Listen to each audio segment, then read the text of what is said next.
Hello, everybody, and welcome back to another episode of Flock's Nest Sports Podcast. I, as always, am one of your hosts, Dallas. Still repping 52 Ray Lewis of the Baltimore Ravens. Situation got worse. It's crazy. Didn't know it could get worse. It did. We're going to talk about it. But until it changes, 52. And I'm Brendan, always wearing 54, Bobby Wagner. That will not change. But, yeah. Awesome. Well, we got a great episode for you guys. Not good. Great. Obviously, some breaking news this week with coaches and injuries that we're going to talk about, as well as both the Ravens game and the Seahawks game. We're going to talk our game of the weeks. I also know Brennan really wants to talk about rivalry week in college football. So we're going to get into that. And yeah, we'll just kick it off, see what happens, and enjoy. All right. On to our news. The Madden curse has struck again. The cover athlete of this year's Madden 25, Christian McCaffrey, is out for the season following a PCL injury. It does not require surgery, but he's going on IR. And based on the 49ers season, it's likely he'll be out the rest of the way unless the 49ers make a incredible push into the playoffs. But that is unlikely as it stands currently. So he's most likely out for the season. Yeah, bummer. He fought really hard to get back in general with the ACL stuff or Achilles stuff. I'm sorry, Achilles. Yeah. Problems he was having. So bummer for him. Obviously, we hate to see injuries, even though it is part of football. But the Niners are not having a good year. So just sit down, get healthy, try again next year. Pretty much. Or don't. That's a huge Yeah, choice to make. That's he's getting up there. He's getting up there. But yeah, so I would rest, take the year at this point. Madden curse strikes again. You're out for pretty much the whole season, barring the couple games you did make your return for. Yeah. So on to a coaching decision. Matt Eberflus has been fired by the Chicago Bears. This comes as very little surprise to anybody.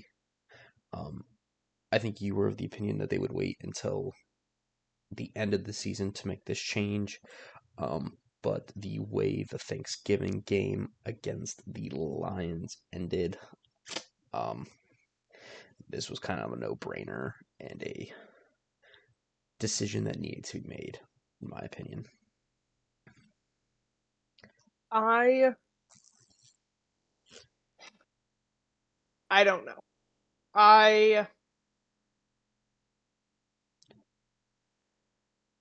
I've said from the beginning, I thought the Bears made the wrong choices from the jump when it came to retaining Eberflus and then who he hired as his staff and all of these things. Then it comes. They draft Caleb Williams. They don't hire Kingsbury. They go Shane Waldron. Bad decisions all around. We fire Shane Waldron, promote Thomas Brown. Fine. Caleb's doing better-ish. The end of the Lions game on Thanksgiving. Yes. Could he have used a timeout? Should he have probably used a timeout? But more of that game, the end of it, is on Caleb. You need to get your shit together. Get your offense in line. That's your fucking job as the quarterback.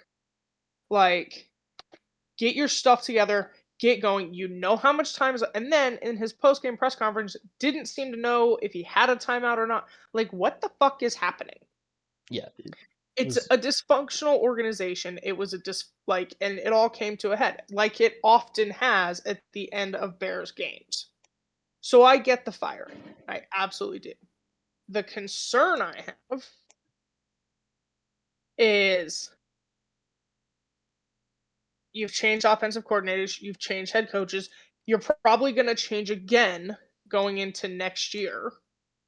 Like now you've got a rookie quarterback going into his sophomore year with his third head or his third head coach, his third offensive coordinator, and you're thinking that will make it better. It won't. It like he has so much development he needs done, and I think every time you make these changes, even if they're for the better, you delay that progress. Yeah, we've seen it with a ton of quarterbacks. Yeah, We're changing coordinators every year or doing stupid shit does halt progression. Um, but again, it seemed that he had lost the locker room. There's been many reports coming out that essentially everybody on the Bears kind of rioted in the locker room after that loss. I believe that. Um, I believe that. and so once you lose the locker room, I think you have to Yeah. go. Um, No, I think at the end of the day it's but the right call. I just don't think it's I helpful. think people expect to fire coaches and fire coordinators and then immediately have success, which I don't understand because historically that's never been true. Yeah, yeah, Like I don't this think you is what it is. but yeah, and then I just the lack of preparation for this moment was It's crazy. so insane. Like Caleb had no idea what he was doing. The off like clearly the offensive line and receivers had some idea of what was going on because they got to the line, they were ready. If you watch them, they're still screwing around. They take forever to get to that line. Like the offensive line looked ready.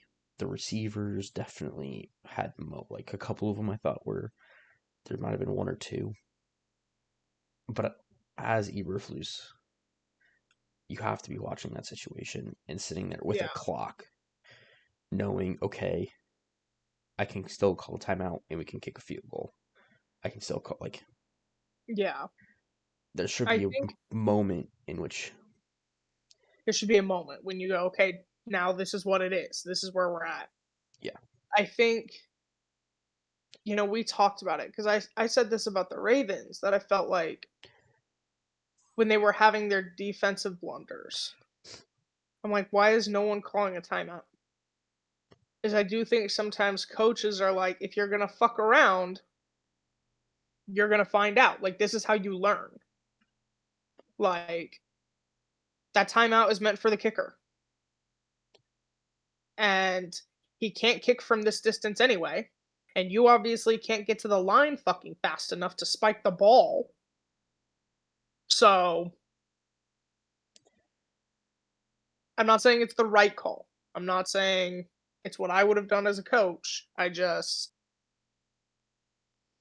don't think it's as simple as call the timeout. I don't think But I it's agree. that simple. The But lack of preparation was crazy. It was crazy. like for me, it was the lack of not knowing the situation Yeah. on at all facets. From Caleb not knowing you've got to go. Like Like you have to go. Like we have and then he said it, he was trying to change the play call at the line. you can't do that. Like You why? you Why? you have to just How do you know enough at this point to be changing play calls, bro? You've not played well. Don't change shit. especially in that moment, just get your Like, guys to the line. Let's go. yeah. Like, um, and then from Eberflus not understanding the situation of your quarterback is not getting set, is not going to snap this ball with more than 5 seconds left, which is barely enough time to run a play. Yeah. So you're not even going to trot your kicker out there to begin with, even with your timeout. Like, to me, that's the issue. Is No, there's I just a complete lack of preparation on all sides, and that like everywhere. that is on Eberflus. Like I if your quarterback doesn't have that kind of command of the offense, that kind of knowledge on knowing what's happening and how to keep going, that starts with you. Yeah, because every team in the league, to my knowledge, does 2 minute drills. That is like Yeah. a day of the week where that's all they do. They work on 2 minutes. What do we do in a 2 minute situation? So you have to have worked on it. You have to Well, have and then I guess the players and different things have said the standard, if you don't have the timeout, is 17 seconds. You need 17 seconds on the clock to pull the offense off, get the kicker out there, in snap it. and and s- and and make the kick is like the target. That's like the some teams can do it a little faster, some teams need a little longer, but your target goal, like league average, is 17 seconds with the clock moving. Yeah, So at some point, as Eberflus, you have to make a decision. because it happened at 33 seconds, I believe he was Is when the sacked. whole Because, shit well, this show started with began. him taking a sack, which in that moment you can't do to The begin whole with. drive was a series of mistakes. Like, you got your team down there, you then take a sack, which you just can't do in a 2 minute situation, Yeah, and then you don't get your team to the line quick enough. That's a whole thing. You burn, you snap the ball again with 5 seconds left. Five. And you take a deep shot down the field. If, like, the whole situation, like, if Caleb Williams knows what he's doing, he snaps the ball and throws it out of bounds to try to buy himself a play. yeah, Like, it, the whole situation was, I think, screwed up. Like, by Caleb, by Eberflus, by the offense itself. Um, so all that being said, Eberflus is the one going down because of this. yeah. You're I not really mean, gonna. you can't fire a new OC and blame them, especially when the head coach and the quarterback are the only ones that can call a timeout in that situation. Yeah, you can't blame the OC. You're not Like, getting rid of your rookie first overall pick quarterback. yeah, Um, so Eberflus is the so yeah, one that's gonna have to go down with that ship. I'm not surprised. I just think it started. It was wrong from the jump. It was wrong from the jump, and now we're seeing it unfold into a shit show. Yeah, And I don't think that now that I don't think you can have super high expectations for the Bears and Caleb next year. unless they hire the right guy. But But even then, you're gonna have to go through all of the progress he didn't make this year. there's some guys out there that I think can get it done. There's some definitely talented coaches that I think if you give them a shot, might be able to get somewhere with him. Who would you hire? Who would I hire right now? Yeah. Either Ben Johnson. I think Ben Johnson's the best for Caleb's development because he's an offensive guy. Um, can work with a quarterback. Has got the most out of Jared Goff. The question I have is, does he go to Chicago? He's turned down a lot of coaching jobs. Yeah, Um, maybe he just doesn't want to be a head coach. That does happen. If not him, um, I think I would trust Vrabel to bring in a really good coordinator. I think Vrabel's been around long enough to have connections and be able to like build a yeah, staff for success. So I think those would be my like two options. But I think the number one is Ben Johnson. I think that would be who, in my opinion, would get the most out of Caleb. fair, fair. This coaching carousel that's coming up is going to be really interesting to watch, just to see Yeah, how the league shifts. Like, especially with Vrabel and Belichick out there like you have three, and Carroll. If he has, I don't know. Any interesting coach? I have no idea. He made it seem like he did, but now maybe not. Yeah. So who knows? But And yeah, there are with plenty of jobs up for grabs, and some that think still haven't come open that are going to. there's a couple that I think might. Um, and who knows? There could be a couple that might not come open, but are open. Are open. That's fair. Um, so we'll see. But it should be interesting. This just adds to the coaching firing. Um, so that's already 3 to start this year during the season because it's Jets, Saints, Jets, Bears. Bears. So we will see. Um, maybe the Bears will kind of be like the Saints and do better under their interim. I guess we'll see. Or you could be like the Jets and do worse. And just continue to Suck. it, not only do they get worse, but it's like Oh, we'll talk about it. Oh, you we're see potential. It's crazy. we're gonna It's talk crazy. about it because I have another take, Okay. and I feel like one of our takes is finally starting to be realized. Okay. Um, but to the last of the breaking news, for anyone that watched the games this week, you might have seen the fisticuffs that happened in the Jaguars Texans games. Yeah. That all started with a late hit by Aziz Al-Shair on Trevor Lawrence. Aziz was thrown out of the game after this for, I believe, throwing a punch. It was not for that hit. He has now been suspended for 3 games. Um, we had talked about this. You didn't think he was going to be suspended. And I brought up he's a repeat offender. I did not realize the extent of that. Yeah. Like when we were having this conversation, and then I went and looked into it, and I was So like, "Oh no, you fucked." he's been fined already before this twice this year Hmm. for late hits.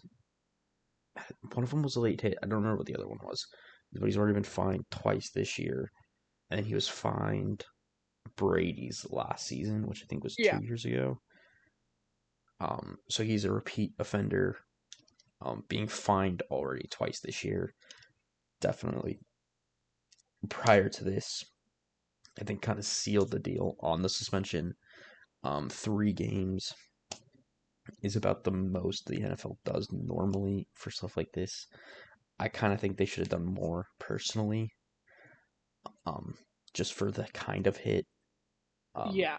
and for the moment, and because he has been a repeat offender in the past. But they made their choice. They at least did do the right thing, in my opinion, and suspend him. Um, but it is definitely something to talk about.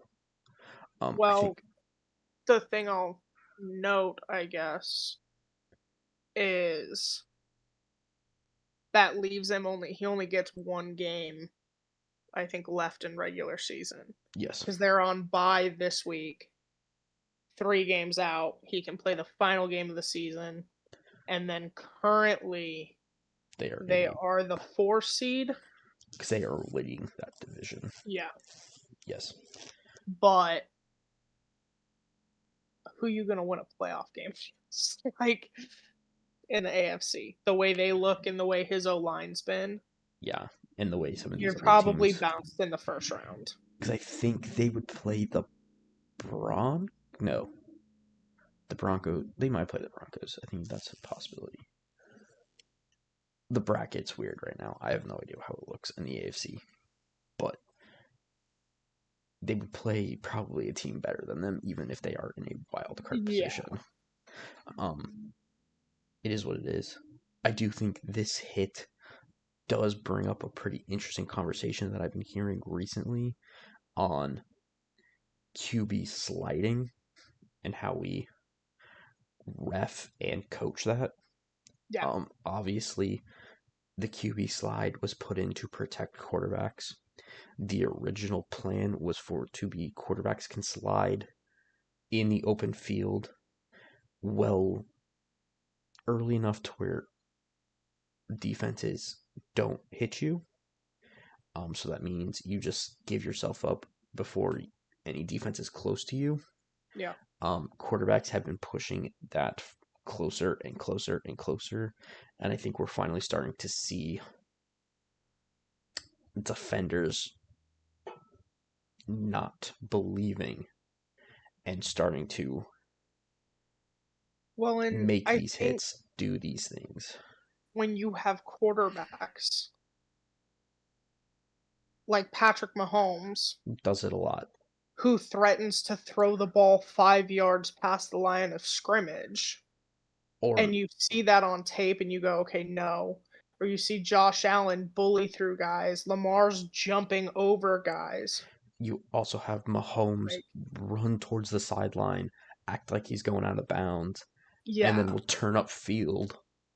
So, like, I think here's the thing. I think the hit was unnecessary. I fully Like, you agree. put your arm up, you lunged. There are a lot of things in I your body language that make the hit right, wildly unnecessary. but If you had just if it had been like a normal tackle yeah, I while he was going down, I'd be like, I don't think you're really in the wrong here.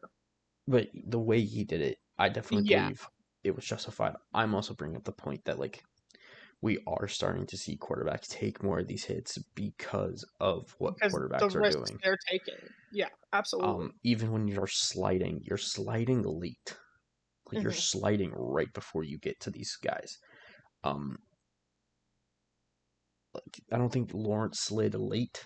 I don't think he slid early either. I do think, but I do think it's an interesting conversation that we might need to change how we're teaching quarterbacks.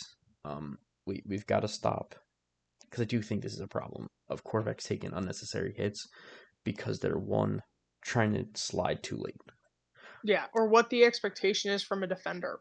We Yeah, talked about this last week when we were talking about the greatest show on turf, that the rules are different now. The rules are designed for the offense to win, and the rules are designed to protect the quarterback. But the quarterback has to protect himself too. Like, you can't slide a foot from a defender and then get hit and go, well, they were in the wrong. Protect yourself, but these 250-pound guys, they have a harder time stopping like that. like And then it, they risk injury to themselves. I believe it was Rex Ryan that I heard had a take that was like you either slide early before you even get near them, or quarterbacks need to start doing like a shoulder tuck and roll, Yeah, where you more like dive at the ankles, but you like tuck your head and roll. If that makes sense, because the defender's more likely to then just jump out of like you don't want to have someone diving at your ankles. yeah. Or I almost wonder, maybe this is too much, but if quarterbacks could have like a fair catch move of being like, I'm down. Something, Like, so that way, even if the defender's late to like stop, you're not in a defenseless position. yeah, like a Because as you're sliding, there's nothing you can do. yeah, as you're And if the sliding, if you're trying to take a knee, anything like yeah. that. So if you can be like, as a quarterback, be like, I'm out, and the ref goes, okay, the ball's down wherever you call it, but then if you get hit, whether you flag the defender or not, I still think is based off criteria, how much time, how much momentum, all of those Yeah, things. But then you are not in that defenseless position. yeah. There are things to do to change this. I do think it starts with coaching. Um, Quarterbacks. I've thought that from the beginning. Yeah. I think we need to teach quarterbacks safer. bailouts, essentially. What that means, I don't know. That's not really my Yeah, expertise. that's not. But I mean, I agree because I don't think you can sit here and go all of the rules are designed to protect you. So now your benefit is to push that as far as possible. because I feel like that's what quarterbacks are trying to do. Is they're trying to Yeah. see the line. Like how far, and then they do so often. Mahomes is a great example. He goes to step out of bounds, and so often guys don't know it. They think it's a fake. So then they get called for a late hit, and it's added like they get the benefit of the doubt. The quarterback gets the benefit of the doubt. And I'm like, but when so often you do these things and defenders know it by watching your film, like this is a situation you've put yourself in. Yeah, I do. I think quarterbacks are putting themselves in these situations, but I also do think like defenders do need to like chill out a bit. Like there are some things. Yeah, I mean there are things there's no need for. There's no reason. There was no No reason reason. for that to go that way at all. And then seriously, this is a side note. This is a separate thing, and I get that. But what the fuck is with Jacksonville's cart situation? Yeah. No, that's a Like they had this problem last year where they realized they didn't even have one. And now you have some shitty golf cart? How do at you not at least they have one. you're paying your quarterback 250 plus $1 million, like get the man a fucking cart. Yeah, but that was definitely unnecessary. Yeah, completely. Um, Completely. he has been suspended. We pray Trevor Lawrence is all right. I do believe Trevor Lawrence has come out since and has kind of said he's doing better. He does have a concussion. No surprises there. He's probably going to be out for a little bit. Yeah, his head hit that turf pretty fucking hard. Yeah. Um, I know Peterson came out and said that, Lawrence was in good spirits. He wasn't really down. Um, so obviously, yeah, like you said, hoping for a speedy recovery. But there's also no reason to push it. yeah. Like this team's going nowhere this year. You're Take already. the time to heal. I'm like, you already have the number one overall pick. You might as well Yeah, just say, like let's just chill. Your head coach is probably getting fired at the end of the year. let's Let's just just heal. pump the brakes, go for Travis Yeah, Hunter. Let's just, you know, yeah. tank. You got one of And the best football players in the nation ready. so yeah, I would just chill. But yeah. Now that that situation's been covered, do you want to talk Ravens? No, I didn't think so, but I don't. you kind of have to. Uh, all right. So yeah, Ravens versus Eagles. I do apologize, you guys. Had every intention of doing a preview video just with the holiday. It didn't work out that way. Yeah, same here. That's okay because I'd have sounded like a dumbass in the video. Would have been wrong. I was talking to you before that game and had said things and sounded like a fucking idiot when the game was over. Um, Pretty much. so yeah, Ravens versus Eagles. Ravens lost 19-24. It was not it was a situation. It was a thing that happened. It was 3 hours that can't be undone. So I'm going to start with some snap count situations before I get into the game. And my notes are really light. I have pretty basic opinions, and then we're gonna move the fuck on. Deontay Johnson did not play a single snap. I'm not really surprised by that. Lamar did come out and say afterwards that the team needs him out there. That's because that's who Lamar is. He's a team guy. He's all about his guys. Everybody's his guy. If you spent a day on the offense, you are a Lamar guy. That's just how it works. But he's been pretty useless. He's had, I think, 8 or fewer targets with like 2 catches. He tripped over his own feet a lot. He and Lamar don't have the connection really honed in. I don't expect him to be a Raven long. Marcus Williams, defensively, was a healthy scratch. He hasn't played great. I did feel like he was getting better, but they did decide to keep him out this week. I know John Harbaugh came out after the game and said they currently have no plans of moving off of him. He is the number 3 safety. They've talked. So we'll just kind of continue to see how that develops. I also know I was a little surprised we didn't see Keaton Mitchell at all during the Eagles game. Instead, we saw Rasheen Ali, the other rookie for the Ravens this year. Keaton is still working his way back, so I think the idea was he played a decent amount on special teams the week prior.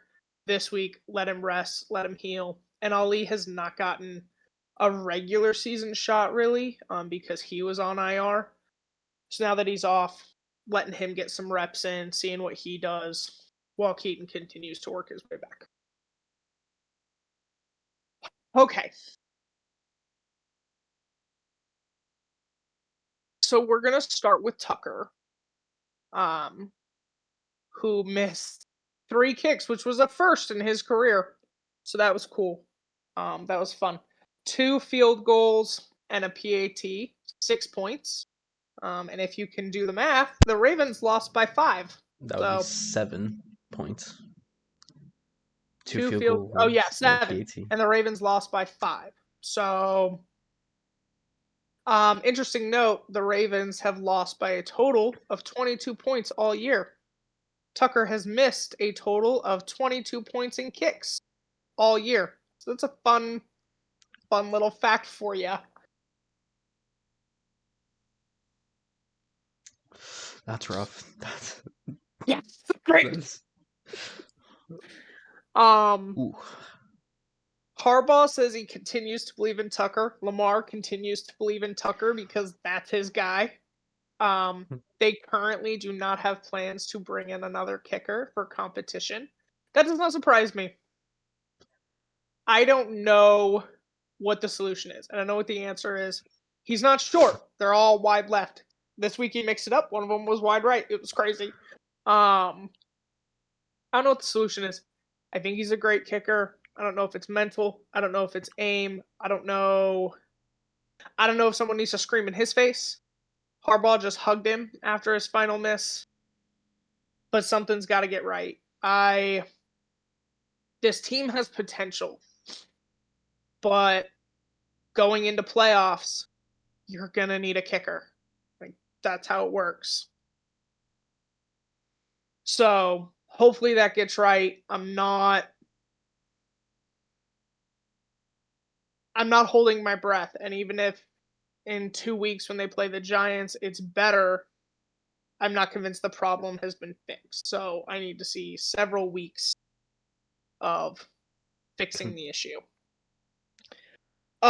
Defensively, I thought they played a really good game.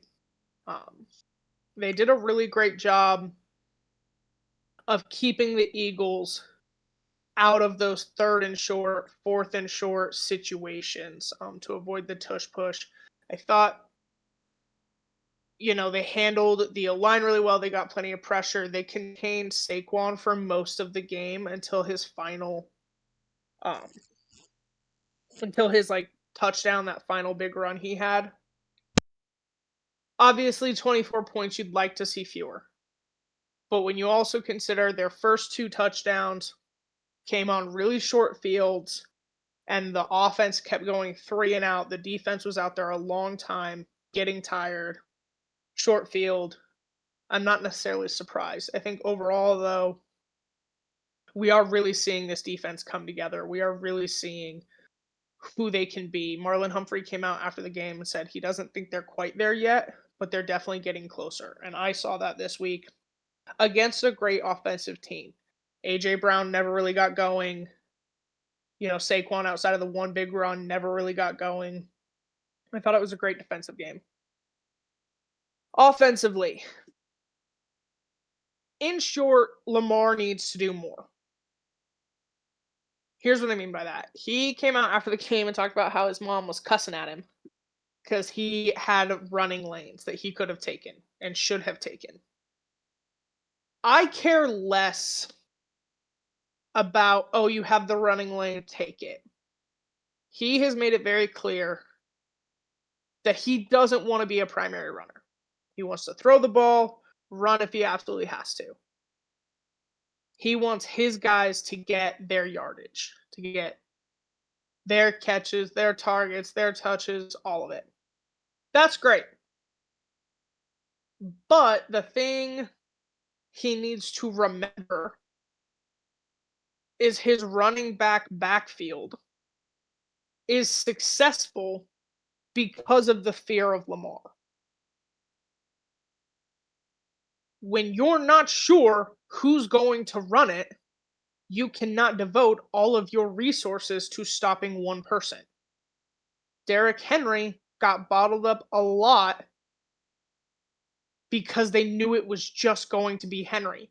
Whenever Lamar ran, if he handed the ball off to Derrick next, he immediately got more yardage because of the fear of what Lamar can and will do. So I'm all about the passing game. He's grown really well as a passer. I definitely think it's getting better. I think there are some things we're forcing a little bit. I think there are some things that in that moment, yes, you have to realize you don't have the pass, run the ball, do whatever. But I think it really does come down to recognizing this offense operates as well as it does because you also run the ball. Like, you can't take that away. When you take that away, you limit what the rest of your running backs can and will do. It wasn't a terrible offensive game, just definitely left stuff out there. I do know, obviously, you thought you were putting points on the board. You thought you were within range. You thought you were doing well enough. The Eagles are a good team. To see you compete with them defensively the way you did, and even offensively, the Ravens dominated in terms of time of possession, yards, everything. They just couldn't put points on the board. I do think this team is a Super Bowl team. I am not sure that this team is an AFC playoff team. I think you could beat the Bills. I'm not so sure about the Steelers. And I'm definitely not sure about the Chiefs. And right now, that's the path. So, offensively, we have to get back to where we were. Defensive is the defense is getting better. The offense can't be taking steps back. They didn't have a lot of stupid penalties, but they're still hurting themselves. And then obviously, Tucker needs to get right. They are on bye this week. They come back, they play what should be a get right game. But I need to see 2 back-to-back wins. And they haven't had that in some time. They got to string together a couple wins. And this starts the hard part. They play 3 games in 10 days. The only easy one is the Giants. But this team's got to get right. Injury news. John Harbaugh said that Kane it's not a long-term hamstring issue. Hopefully just have him back after the bye. Same with Rashad Bateman, who left the game with a knee injury. He didn't tear anything up. It was just sore. So hopefully he's another one back after the bye.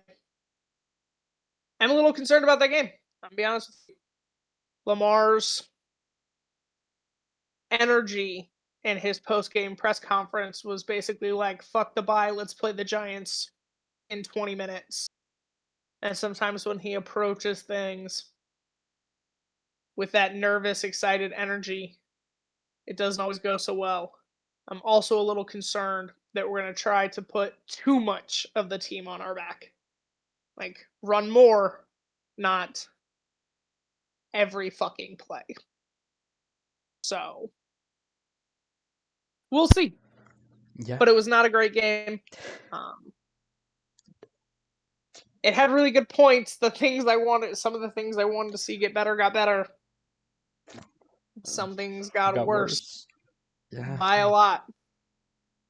So, yeah, I just think Lamar's got to do a little bit more, and Tucker, I don't know. Needs to I don't know. do something. I don't know if someone needs to scream at him. I don't know if the entire team needs to take him out back and beat him during the bye. I don't know. But I don't want to keep hearing that he's kicking really well in practice and then during warm-ups and then we get into the game and we're wide left. Maybe Lamar just needs to take a bat to the knee to injure him so that they can get a new one in.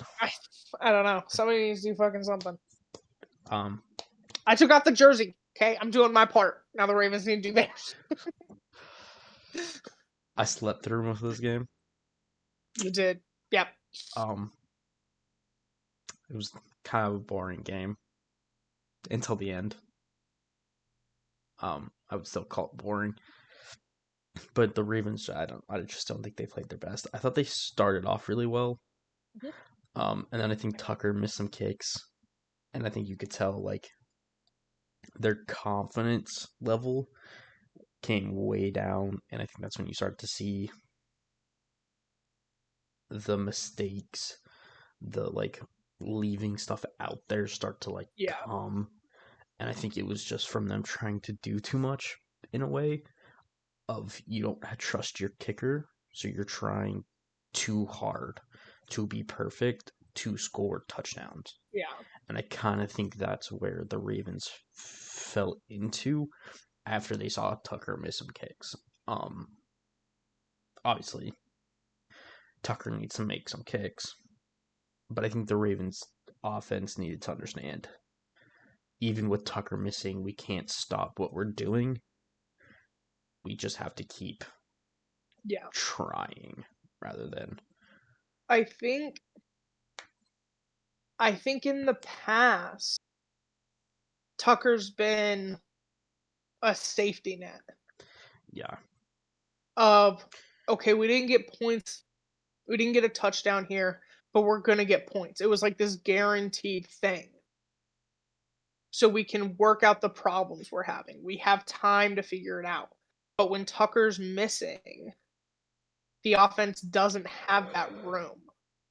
So they need to just be playing more consistent football. Yeah. Like, I don't need the Bengals game every week. I do need more than this, though. That would definitely be ideal. And he's just not. And I think that needs to be the understanding, is you don't have the safety net the way you used to. Yeah, that definitely is an issue. Special teams has to do their part. Yeah. Can't win games without special teams doing their part. I saw a good thing. I heard a good thing. I just want one Ravens game for all three phases To line up. to play their best football. Because there have been some great offensive games that are trash defensively. There have been some trash defensive games or trash offensive games that have been great defense games. And then special teams flips a coin every week. On, you know what, this week we're going to make it, this week we're not. Last week, Tucker was perfect. This week, made one. Made one. Out of 4, by the way. 4 attempted. Made 1. So I just want a game where all 3 phases put it together and play a complete football. Fuck, even if you lose. Just play a. Just play a complete football game. Yeah, no, it does not seem that you have done that yet this year. I don't think they have. I think the closest you came was against Baltimore, or not against the Chiefs in Week 1. Yeah.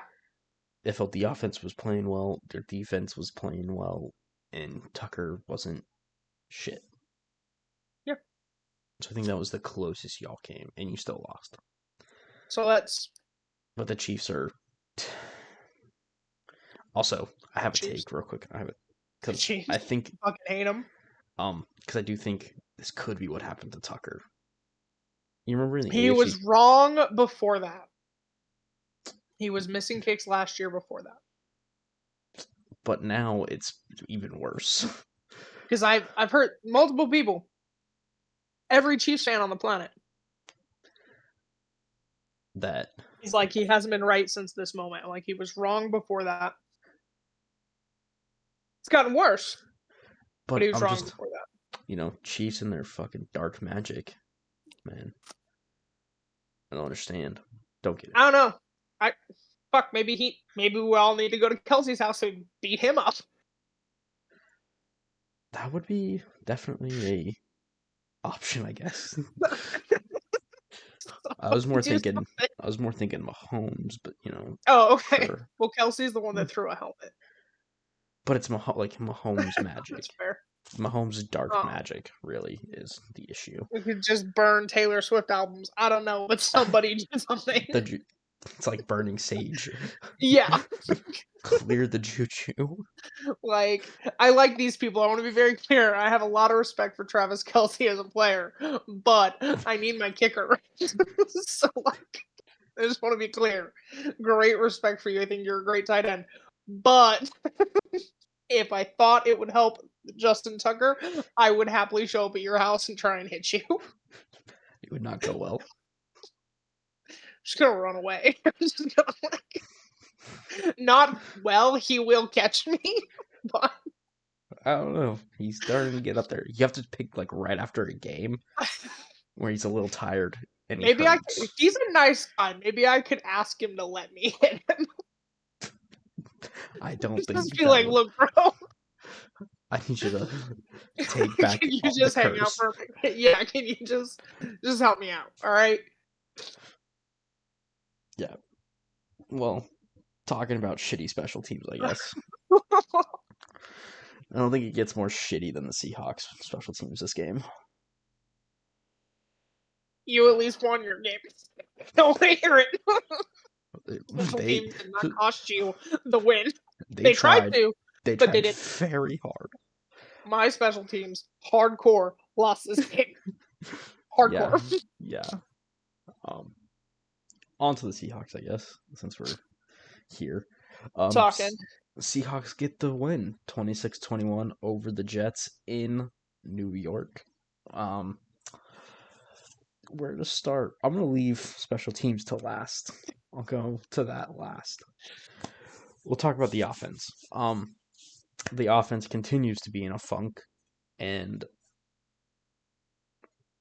it's really annoying because I can see moments where this offense is clicking and it looks great. And then they'll have one moment every drive that just kills it. Whether it's a penalty, a sack, just something that gets them behind and they can't make it up. Yeah. It was definitely an issue. The offense continues to struggle.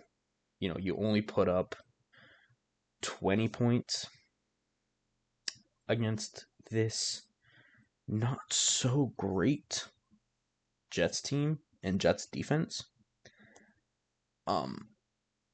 So Yeah, that's a way to put it. that's the way I'm gonna put it. So not great, not good. Um, I don't even really know. It's still the offensive line, and I'm starting to realize why we have moments of like good and moments of bad. This offensive line decides every play. One person. They just like alternate. doesn't do their job right. And it's never the same person. It's always alternating. It's like bouncing around. Never know which one's going to be that just doesn't execute what they need to execute. And sometimes it doesn't matter. Like, it doesn't affect the play. Sometimes it completely fucks it up. It ruins the play from the start, and everything just goes horribly wrong. And that's what I'm noticing. Is there are players that it happens to less, but it's happening to everybody. Where somebody just screws up and doesn't do their job. Everybody else does it like flawlessly. It's almost perfect. And then just one of them screws it up and it damn near kills the entire play. Or it does kill the entire play. And that's what I've been noticing. This game, I thought they played okay, but they're still having this issue where, Gino's taking sacks. I think he was sacked 3 times. A couple of them, I think one of them I would really consider his fault. The one on 4th down, I will not consider his fault. One, that was a shit play call. 2, they were shit play calls to lead up to that. 3, there was 0 blocking that happened at all in that play. When you have 4 guys break through the line in a matter of seconds, something went wrong. Something went very, very wrong. So I don't love that he took a 20-yard sack when you're on the goal line and it's 4th down, but at the same time, I don't know what you would like the man to do in that situation. I would have liked him to not run backwards. That's about all I can say. I would have liked him to just, well, we Taking the suck, sack, yes. but take the sack sooner instead of trying to get out of it, I guess, is really where I was at. Didn't matter. They ended up getting the ball back anyway, but it was still the point of the red zone offense continues to struggle. For a variety of reasons. I don't really know. But continuing with the offensive line, we did see Satao Lamea, the rookie 6th round pick, get the start at right guard over rookie Christian Haynes, who was our 3rd round pick. That's not great, but I thought he played a decent game. He definitely had some rookie moments, but overall, I think he was an improvement on what Anthony Bradford was. Just purely because he wasn't penalized 3 times a game. Bradford is the most penalized offensive lineman in the league. So Lamea's 1 penalty, I can live with. It was also not a good call, so whatever. I don't care at that point. It's better than the false starts. It's better than the holdings. It's better than everything else. So that is what it is. On the injury front, Noah Fant was back this game. Kind of saw him involved in the passing game. I think with him in it, the game, the tight ends just saw more work altogether. Barner had a touchdown, and they were just catching more passes. I don't really understand that, but it was kind of like Noah Fant came in, and everybody forgot about the other 2 tight ends, and that's when they started getting more work in. But Fant still had a decent game in his return.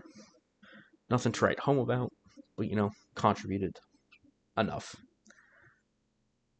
And then we get into the red zone. And this is where I continue to have questions about the coordinator. We get to the red zone.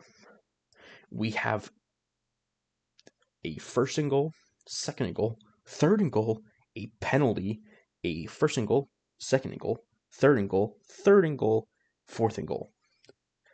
That's 9 plays I count. And I'm pretty sure that's how many attempts they had at the goal line. We didn't get a touchdown. Guys, we failed to get a touchdown. You know what play the Seahawks didn't run on the goal line? A QB sneak. Or shit, a tight end sneak. Whatever variation of the word sneak you want to go with.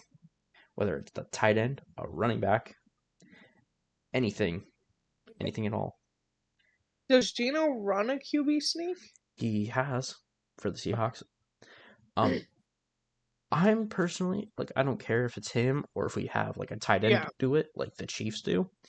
You know, or the Ravens. the Ravens who have Andrews do it, don't they? But I'm like, They have a version that has Andrews. They have a version that's Henry. but my point is like, where's that? Yeah, Where's where's something? Something. we have 1 yard on the goal line.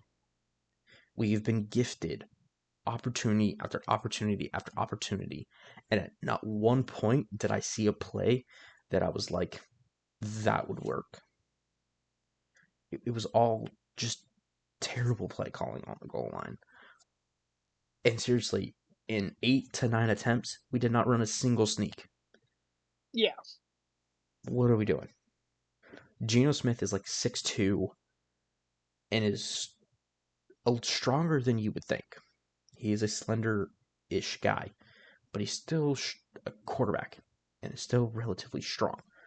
yeah. Let's let him try to do it. Or let's give it to Kenneth Walker and let him try to do it. No. Somebody do it. Fuck, Noah Fant. Anybody. We have 3 tight ends. Yeah. Just give it to one of them. Do something. Or Bobo. He's fucking massive. That works too. If you want to have DK do it, I don't give a shit. That's a great option because he could go like over the top too. Yeah, he's 6'4" and he's built like a brick shit house. Like, Yeah, just let him do it. Just do something. Run a sneak. You have 8 attempts. Run a sneak. It was to the point where the Jets were basically daring you to do it because they hadn't. That was frustrating. Um, they still get the win, but this offense and this red zone offense and this goal line offense needs to figure their shit out. I think that is on Grubb. Um, the more the season goes, the more I wonder if Grubb will be here next year. Um, McDonald has shown if you can't get the job done, yeah. you're He'll not going to move be on. on. You're not going to be on this football team. We've seen a lot of the new acquisitions that this team made during free agency gone. We'll talk about another one that was cut this week. Um, you know, it just keep adding it to the list of failed free agency this year. But they're also showing if you can't get the job done, you're not going to stick around. Yeah, And I think that goes for the coaching staff. If he thinks Grubb cannot get this job done, he'll go looking for someone that can. Um, it's something that I'm quite happy about because it means we're not wasting our time on stuff that isn't going to work. yeah, Something I kind of disliked about Carroll is he continued to give people chances after they proved that they could not get it done. So I'm not completely out on Grubb because I do think I've seen things this year that I'm really that have looked great for this offense, but there have been struggles. You can clearly see that he's a first-year NFL coordinator. yeah, There's some things that I would like to change, but they did still get the win. The offense still put up points, so we're still getting the job done. Defensively, I mean, this defense is playing out of their mind, so the offense isn't having to do hero work. It's been crazy. But the defense has been playing so well. They gave up 14 points to the Jets. Now, this Jets offense isn't great. But at one point, Aaron Rodgers started to look like Aaron Rodgers again. And it was like, what the hell is happening? He did have a pretty vintage Devontae Adams touchdown pass. hmm I was not thrilled with how the Seahawks were covering Devontae Adams. They were putting Josh Jobe, our worst corner, on him for most of the game.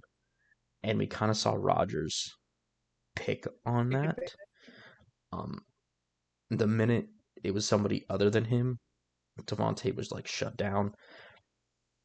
I thought coverage wise they played a really solid game, but like I didn't love having Josh Jobe cover Devontae Adams. That's fair. Um, not who I would pick to do that. Especially when Devin Witherspoon was kind of locking him down when he was up on him. But Witherspoon has been playing such a high level. It's been great. This defense has been playing at such a high level, and I don't think anybody on this defense has been playing better than Leonard Williams. Okay, the Seahawks had 2 sacks in this game.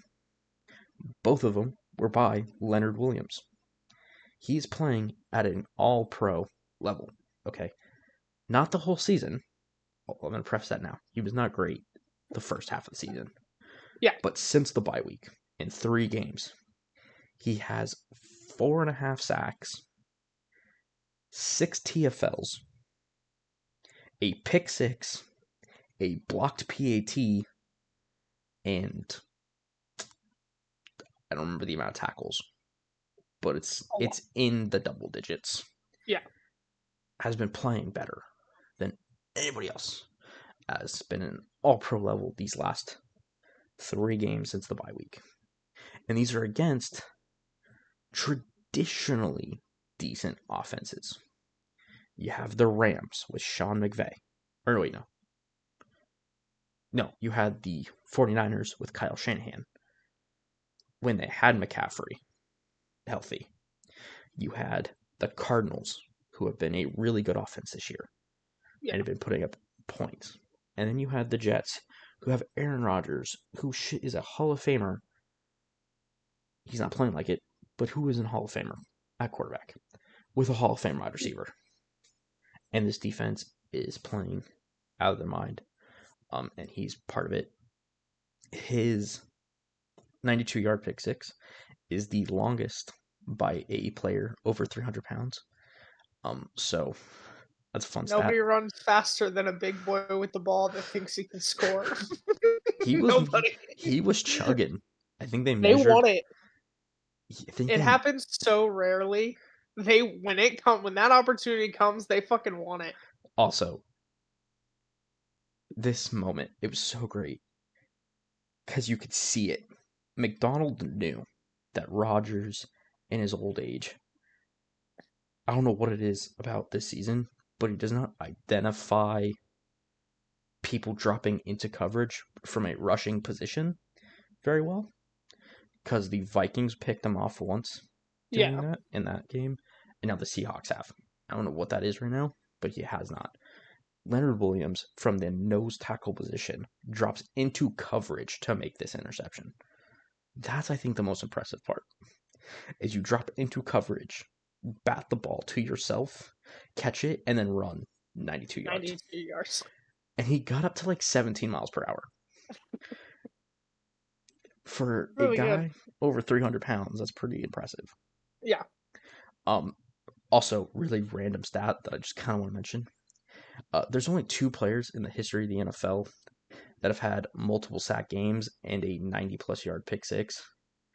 And it's Devin Witherspoon and Leonard Williams, and they happened in the same stadium. Crazy. They both happened in New York. Really weird stat. Yeah. That I kind of thought about mentioning. Fun though. That's yeah. Fun. But yeah, it's crazy. He's playing at an unreal level.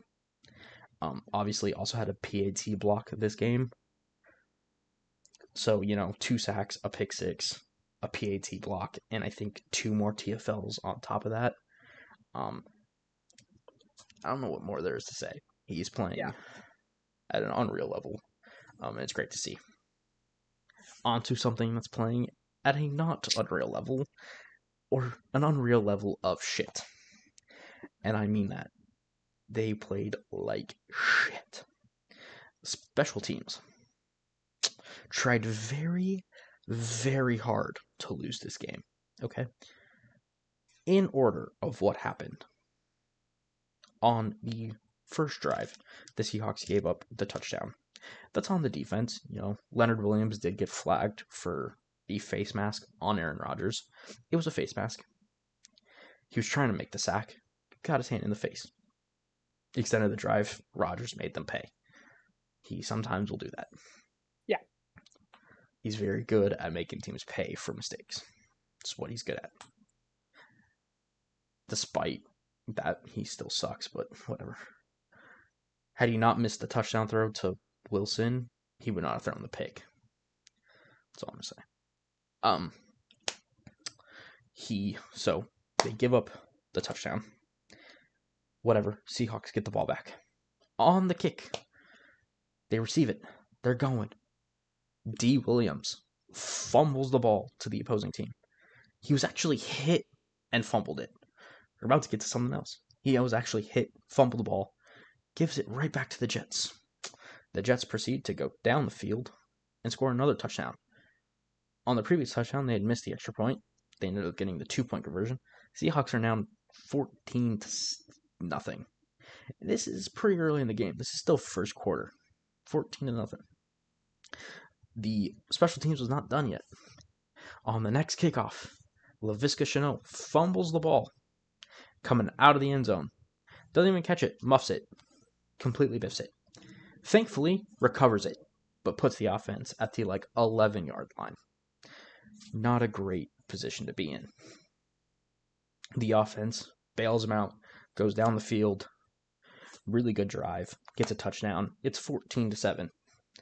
On the kickoff to the Jets, the Seahawks special teams decides it'll be a good idea to let the Jets return it for a touchdown. So you get back in the game by scoring a touchdown, and you immediately let the Jets run down the field, score another touchdown on a kick return. That's fantastic job, guys. Really good. Really good.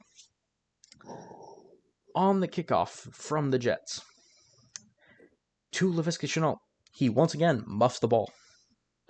This time, though, he picks it up and tries to run with it, but proceeds to fall flat on his face and loses the ball to the kicker. To the kicker.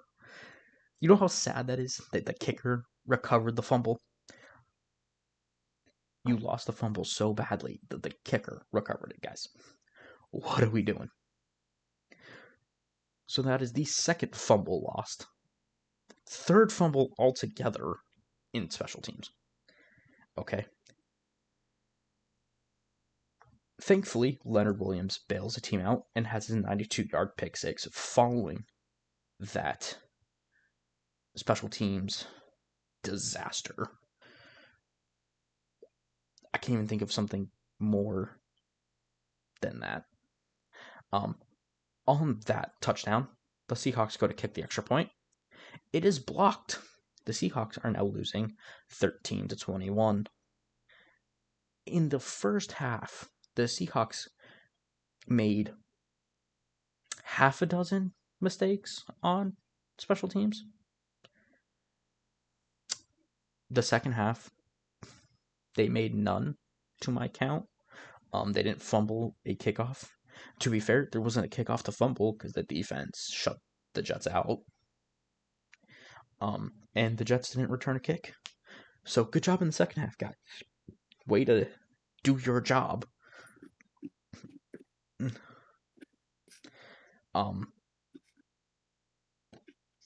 then on to something. Laviska Shenault, after this game, was cut by the team. You fumbled twice. One of them was lost. You haven't done shit all year. You did have one kickoff return against the 49ers. But that's pretty much all you've done all year. I believe that both of the kickoff specialists should have been cut. And I believed D. Williams should have been cut a long ass time ago because he's done absolutely nothing and has had several problems. He has fumbled quite a bit this year, has muffed quite a bit of punts, has muffed a couple kicks, and has now lost a fumble. So how he's still on the team, I don't really know. Yeah. But, they did at least cut one of them. So, Progress. that's a start. That does come with, I think, $1 million cap hit. It's nothing insane. Um, Yeah. it's just added to the list of free agents that are no longer with Seattle. I think they're now with like two that are left on this team that they signed this year. One of them being Pharaoh Brown, who, to be honest, is the third string tight end right now. So not even that's going well. The other one, Lincoln Tomlinson, is still with the team. Um, he's played every snap, but the offensive line sucks, and he's part of the reason that they suck. So, not great there. And then the other one that is still on the team is George Fant, who's currently on IR. So, solid job at free agency. Still think it's fine. The trades they've made have been solid. Um, Ernest Jones is great. Roy Robertson Harris is solid. There was another one they made that I can't think of now, but I'll remember it at some point. And then Leonard Williams was also a free agent signing. Technically, it happened at that point, and he's playing at this level. So I mean, I can't really complain that much. Game balls. We'll get to that. Obviously, no one on special teams is getting one. That should be self-explanatory. Offensively, I'm just going to give it to Gino. No one on the offense I thought played a stellar game. He had a touchdown pass, and he didn't throw an interception. He just game managed. He did what it took to win. You know what? That's all the Seahawks needed. I was very convinced going into this game that they were going to lose. I thought this was a classic trap game. You're on the high. You're going into a shitty team coming off a bye week, who have a Hall of Fame quarterback and a solid roster. I thought this was the classic. The Jets are just going to overperform expectations and get the win. And then the way the game started, I thought I was completely right. Just it was the Seahawks decided not to show up. Yeah. All pun intended, it looked like the Seahawks were jet lagged. That was not mine. Are you proud of that? Okay. It wasn't mine. I have to admit, I did get it from somewhere else. Gotcha. It was on one of the podcasts I watched. I don't remember which one now, but shout out to whoever it was because I thought it was funny. And then defensively, I don't think it can go to anybody else but Leonard Williams.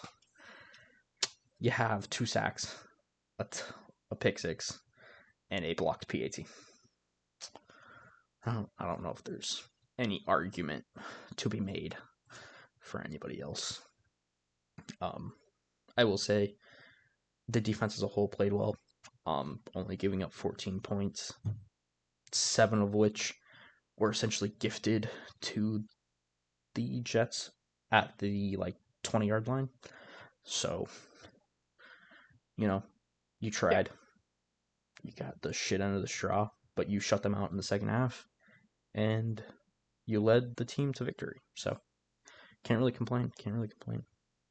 The only person I think that would have challenged Williams for the game ball is Julian Love, who had 10 tackles and a forced fumble. But it just had to be Leonard Williams. No, that's fair. Yeah. I only had one game ball to give out, and I was like, I can't do it. But only one person on the entire team I thought went, okay. I'm watching the game, and I was like, Mark Andrews gets my game ball. And then it went to shit real fast. Well, that's I didn't fair. give anybody. No, that is completely fair. I was like, never mind. It's not happening. Yeah. No, it definitely not great. Not great. So I listened to this game because it was one of the few times the Seahawks were in the early window. Yeah. So I was listening to it, but I was also a little distracted. I usually either I'm distracted or I nap during the Seahawks, so it's not really new. But I heard the shit show that started.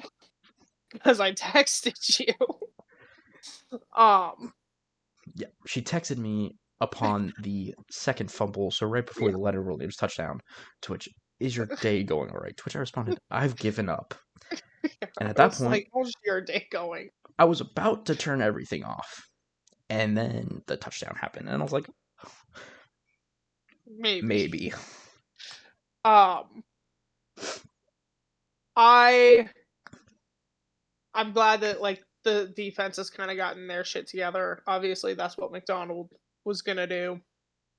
I think to his credit, I will be interested to see what happens this off season in terms of your offensive coordinator situation. Just because I'm not sure how much experience he has with trying to hire that person or So, interview them. something interesting about this coordinator hiring, just for context, is Okay. Ryan Grubb was like their fourth choice coordinator. Oh, They wanted Arthur Smith was like their number one, and he went to Pittsburgh. okay. He didn't wait and just went to Pittsburgh. Then they wanted somebody else, but it got blocked. Then they wanted Kafka, who's the coordinator for the Giants. Yeah. Mildly glad that we don't have him. Well, But like, I don't know how much of that is his fault. yeah, like you have a much better team. And then it was Ryan Grubb. Okay. So like, So maybe. But yeah, that would be kind of my only concern. But I was just glad to see Gino play a clean game. yeah, no, that Uh, was definitely my we talked about this last week that I just feel like when he gets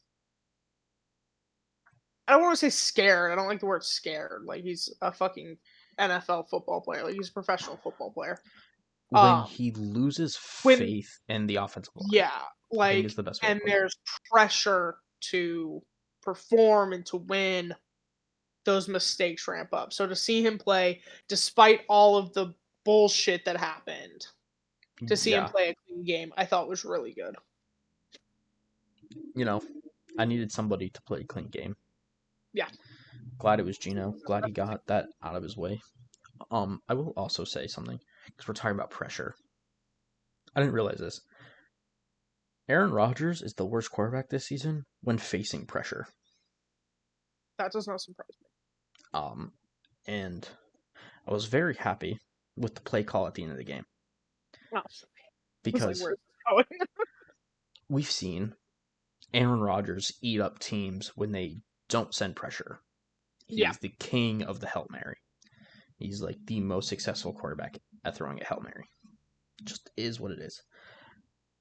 The Seahawks decided on that final play, fuck it, and sent a blitz. And guess what?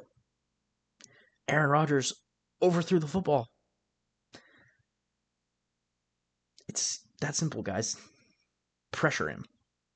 And maybe he sucks. yeah, Yeah, because it drives me crazy to watch teams not pressure a Hail Mary. yeah. I never quite understood it. Okay, if Don't do you what were the Jets facing did one year the and go Lions, like, I wouldn't do it. if you were what? They have like if you were facing the Lions, Oh, yeah, I maybe would. not. They have a great O line.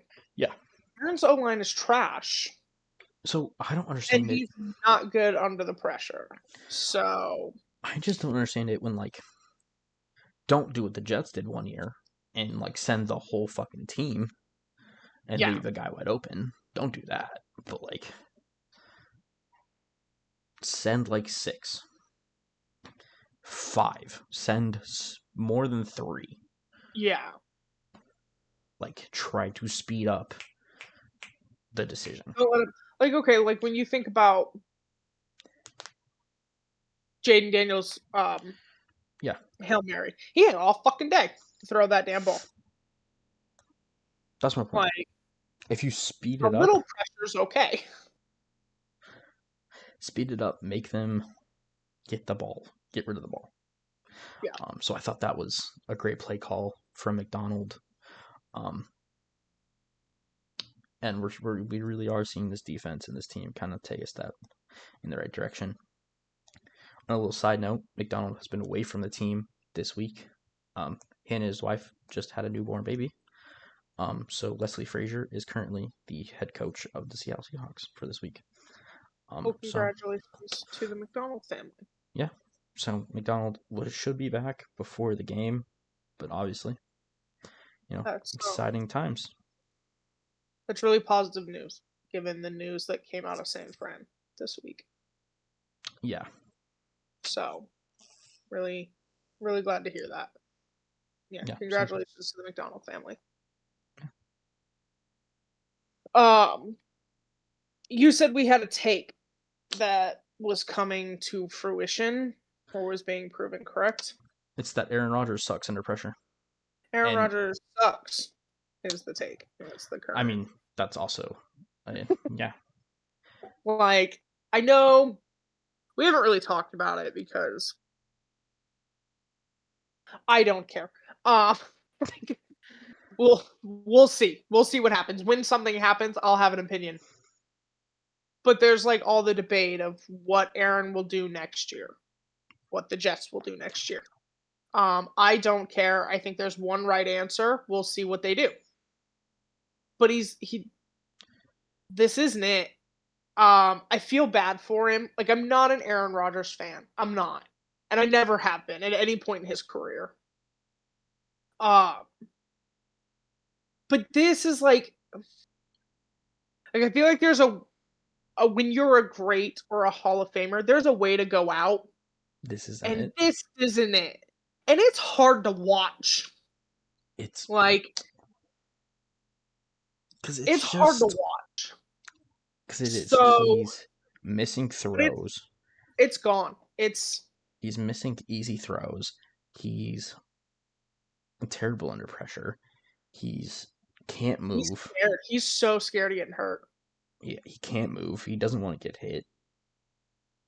Um, the list just goes on, Yeah. and I think what we're really seeing is an Aaron Rodgers that is losing the touch of reading the defense. Yeah. Because as I mentioned, there's been a couple times where a fake blitz has fooled him completely. Well, and in the prime of Rodgers, Manning, Brady, Roethlisberger, the offense wasn't what they are now. Now Yeah, teams rely on motion and all fakes these things. to point out what a defense is doing. Manning didn't like him either. But at the end of his career, we were just now seeing the introduction of these things. Yeah, Rodgers, to this point, still hates it, which is crazy when you're in the same division as the Miami Dolphins. yeah, Like, you have to adapt. And for whatever you may think of Brady, Brady adapted over 20 plus years yeah. constantly. He was like, "Oh, motion. Oh, we do motion now? Bring it on. Oh, we do these things? Let's do it. Oh, you want to run the ball 100 times? Let's do that." And that's how you stay successful. Rodgers is stuck in his ways, wanting the same guys he couldn't win a Super Bowl with in Green Bay. And you think that's going to now translate in a dysfunctional organization.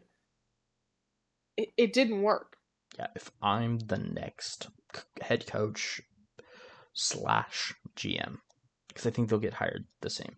I think it'll be like you hire the GM and then the GM hires the coach, or you hire them together in a way. I If think it's going to I'm, be dependent on who does it. that's my point. Is but that's how the hiring process Yeah. is most likely going to go. If I'm in that position, I'm cutting Rodgers as my first thing I do when I get there. Is it's I am not taking that job without assurances that I can cut him. yeah, Like, I don't want to hear from ownership, "Oh, you got the job, but you can't cut him." Nah, bitch, I'm out. I'm not taking it. Actually, I want you to cut in before I take the shot. No, I'll take the job, but the Like- first thing I'm doing when I get there is Like, I can't. nice to meet you. Also, there's the door, His presence is too much. and that's the issue. It's a distraction. It's toxic. I'm not And- putting up with it. Like, he blames other people for his mistakes. Like, the way he reacts to some of the throws he's missing is like, bro, you Yeah. missed. I don't know what you wanted your receiver to do. Yeah. Like, should have Devontae Adams probably caught that one? Yeah, but you overthrew him like a motherfucker. I think it's interesting because there's a lot of conversation right now about, does this impact Rodgers' legacy? I mean, yes and no. The overall consensus has been no. Like, in 10 years, no one's really going to care about his shitty season with the Jets. Like, you The have the thing 4 I think MVPs and the Super it Bowl. matters. We talked about this at the beginning when we started the podcast. CJ Stroud had come out with his list of like all time and left Rodgers off, and made the comment that if Stafford had gone to Green Bay, he'd have like 4 Super Bowls where Rodgers only had the 1. The way I think this has impacted his legacy is in the role model you've become. Yeah. Like, people still watch tape of Brady and how to be and who to be and the type of man to be and the type of leader to be. You are not that guy. And you have not been that guy for a long time. Yeah. And whether you're on the field play, your last 2 full years has not been great. But if we want to wipe that out and go, at the end of the day, you are a 4-time MVP. You are a Super Bowl champion. You are a Hall of Fame quarterback. But the leader and the public figure you have been, that legacy is fucked. Yeah. I almost want to be like, you need to spend less time on your stupid ass, whatever you do, podcast, Yeah. shows, all of it. You should shut the hell up. That. Like, it's crazy. Belichick, right, when Belichick left New England, he immediately reached out to the guys that actually know him. And he's on TV shows and talk shows, and he's funny and he's quippy, and he's showing the world who he really is. Because for years it was, Grumpy Belichick. I'm not answering that. We're on to next week. We're on to next week. We're on to next week. And so now he's showing the world who he is and who he can be. Rodgers decided to show the world who he is and who he could be, and it's crazy. And it's toxic. And we say things that either you think the rest of the world is stupider than you, or that nobody's going to notice, or that we're not going to care, but you say some insane shit. And we're expected to just act like that's normal. It's not, bro. It's not. Stop talking. Yeah. Stop talking. It would help you greatly. Now it's too late. Yeah, cat's out of the bag. You're crazy. Like, you've done it. You've said it. I think we all would have let it go. Like, he took the year away. He was hurt. We were like, okay. You could have come back and been like a normal guy. And you weren't. So now this is who you are.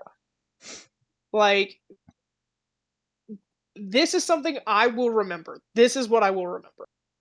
Yes, I know your accolades as well. But in 5 years, in 10 years, when quarterbacks are talking about the all-time great, the guys they looked up to, your name is not going to come up. Because, yeah, you have these accolades, but you're crazy. Yeah. And you haven't been a leader. You can't sit there and blame everybody Yeah. but yourself. And then he did the same thing. So I listened to it last week. It was against, I think it was after the Seahawks lost. It might have been the one before that. He said it at the podium. He was like, "Yeah, we're just making too many mistakes. Sometimes it's me. Sometimes I'm like, see, you did this your last year in Green Bay. You start to take accountability. You start to look inward, but it's too late. It's too late. Season's over. Your season's over. You Yeah, got no, no enough front. people fired, enough people traded away, And and now you want to take accountability. Oh, maybe it's me. No, bitch, it was you. it was It was you. always you. Yeah, it was you from. Defense got worse, bro. Defense got worse. And yeah, like, and it's weird to me how he says all these crazy shit, and then Yeah. when he's asked, like, do you have any pull in the organization, or did you get solid? No. And we're That's expected to believe you. blasphemy. That's blasphemy. That's a blasphemous allegation. I don't think he ever said that, but I could definitely see him coming out and being like, "That's." I think you might have. I know he said that was a completely wrong allegation, but I don't know. I don't think he used the word blasphemy, but it would be on par for him to pull Yeah. that word out. But like, you're a liar. Yeah. I'm sorry, but you have lied publicly often, and we know it. Like, if you would just keep your mouth shut, you wouldn't be asked these questions. And Like, people if would, you didn't talk and someone was like, "Did you have anything to do with the Saul firing?" Bro, that's so far above my pay grade, it's not even funny. I would believe you. I believe you. But we know the demands you made coming into New York. We know who you've been. yeah. And now it's outrageous to think that you had a say? And like, And maybe honestly, you didn't. Maybe you honestly, hand to God, did not. No one's ever gonna believe that. and like, also, I think it's very, like, I feel like any owner that's like intelligent, or any GM that's intelligent, Competent. would probably go to the quarterback that they believe is their franchise guy and go, "Hey, we're firing. What do you think of this? Like, we're gonna fire him. What, like, are you hella against this, or?" Yeah. Do you think that's a mistake? Is that Because a like, problem? Like, these are just what different are your situ- thoughts? these Maybe are I'm doing it anyway. these are different situations, but I think EDC, or the owner of the Ravens, would go to Yeah. Lamar and be like, "We're thinking about firing Harbaugh. He just hasn't been getting it done in the playoffs. Hasn't been whatever you want to say." And Lamar would probably sit there and go, "That's stupid." That's the stupidest thing I've ever heard in my life. But you've still given your opinion on Yeah, and maybe the they don't firing. listen, but you gave an opinion. Here's the thing. So I think it was after we filmed last week, or yeah, it had to have been because it was after their last win, not their most recent one. Jerry Jones came out and said that there's a chance Mike McCarthy would get a new contract. Yes. Now, I have opinions on that. Same.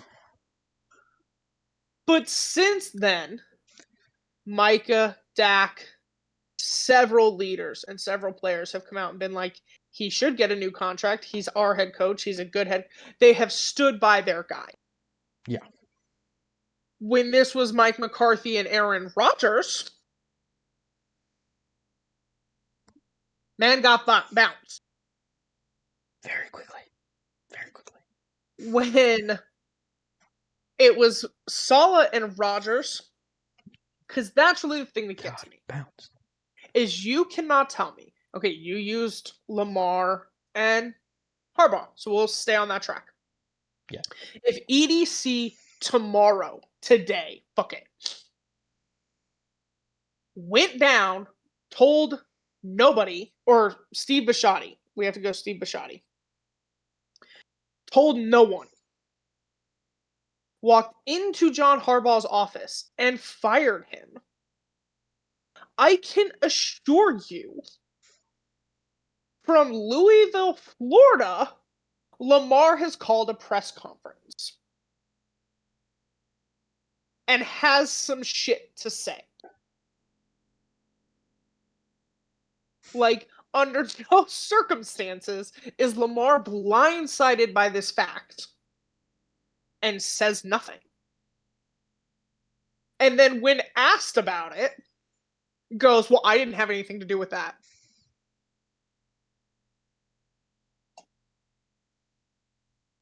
Do you have an opinion? I didn't have anything to do with that. That's a crazy allegation.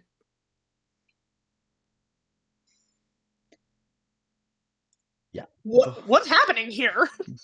The whole situation. Like, I can assure you, if that happens, I'll get on here next week and I'll blame Lamar for John Harbaugh getting fired. Yeah. But like, that's the difference. That's the difference. Is at some point, especially because you run your mouth all the time. Yeah. Always. So you can't tell me that's the line in the sand. Of, well, questioning ownership, that's not really what I do. Why not? You bitch, you shit talk everybody else. You might as well. You might as well. At Like, least that. might as well be like, hey, I would have respected it had you come out and been like, yeah, I wanted him fired. I would have been like, yeah, okay. You said it. It's out there. It's out there. Sure. It's out there. I mean, you said it. You were right. Maybe you're right. I wanted him fired. I didn't think we were clicking. Didn't think he had the locker room the way he should have. Okay, cool. Or if you'd come out and been like, man, that's crazy. I wouldn't have fucking done that. I think that was a mistake. Okay. And, like, if you're going to be crazy and the guy that says whatever he wants at the podium, be that guy. This would have been your shot to use it to your advantage. Yeah. And you did. And now, yeah, seriously. Like, so to me, this is now your legacy. And you're going to forever have these allegations. Yeah. Of how many coaches you got fired. Like, how many demands you make for it to equal literally nothing. Literally nothing. But yeah. 3 wins. Not doesn't good. fucking matter. Yeah. To anybody, ever. And you're dead set on trading for Devontae Adams. You're dead set on a new coach. Like, I blame Devontae. I blame Devontae for that one. I'm still gonna blame Rob. Like, I do blame Devontae. You chose to leave Green Bay. You chose to leave Green Bay to go play with your buddy. You thought that had potential. Okay. You're now 30 plus years, or you're at least 30. You want to go somewhere you can play meaningful football. I can respect that. You chose the Jets. You picked the Jets at 2-2? Something like that? 2-3 something. 2-3? They weren't good. Who weren't playing well. Seeing Aaron Rodgers look the way he does, going, that's my team. What? The Chiefs needed a wide receiver, bro. The Chiefs The needed Ravens a wide receiver? taking a wide receiver. The Chargers need a number 1. Bills? The Bills, like, meaningful football. Fuck, the NFC. You think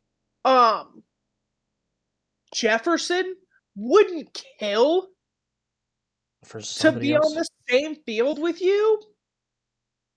Like, I think the Lions would be like, we would love another weapon, so Amon-Ra doesn't have to do it all himself.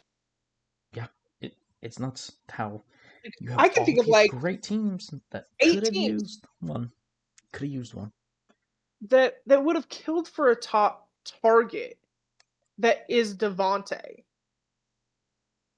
And you chose for the Jets. a couple of years, and you picked the Jets because you wanted to be comfortable, you wanted to play with your buddy, and now Doesn't you're work. 3-8, 3-9. On the right, I have not heard him complain too much. I don't think he's going to. Like, this Because- is the choice you made. Yeah. But now you have a choice to make again. I think you go somewhere else. You have to. You just, I mean, you I just would. I wouldn't fucking stay there. Even if they replace quarterback, coach, like that's so much for an organization that has been functional 1 year in its entire existence. lifespan. I'd be like, I'm not doing it, bro. I'm not doing it.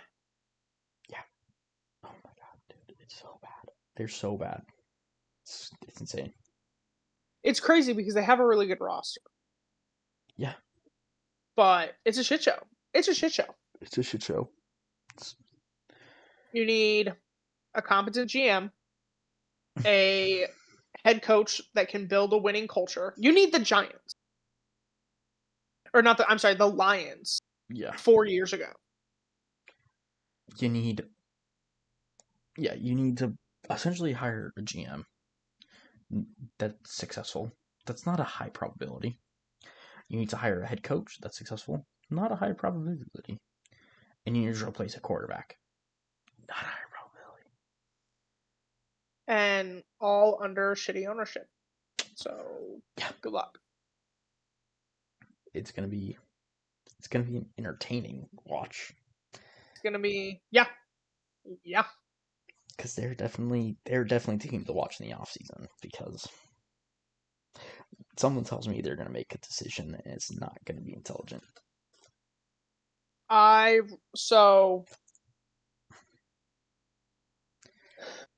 guess like Woody Johnson under the previous Trump administration was an ambassador in Europe.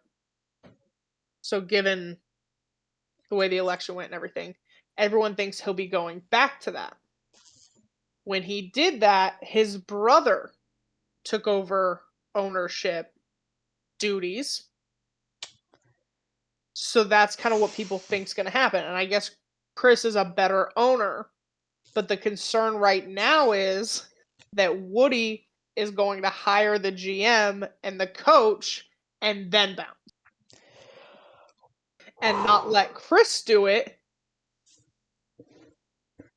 So I'm like, I don't know. If I were Chris and that happened, I would just fire everyone in the building the second I showed up. Be like, I know he did this thing. We're going to start over again. Yeah. We're like, get out. I am the captain now. But yeah. Like, we ain't doing this. I ain't going to run his ship again. Yeah. Oh god. It's gonna be fun for a neutral. And that's why everyone thinks he fired the GM. Was so he could have a head start on hiring a new one. That's another level. Knowing he's going away. Petty. That's insane. That's some petty shit right there. It's another level of terrible decisions. What are we doing? It's crazy. What are we doing? Why? That's crazy. Why do people insist on making terrible decisions? Because I don't know. I think they're gonna make. Because something I think tells there are me. options out there, but Something tells me they're gonna pick a shit the option. worst of all of them. Something tells me if Woody Johnson got his way, I have a feeling that he would almost be all for hiring someone that's all for Aaron Rodgers. You know who I see him hiring? Eberflus. I don't know. Maybe.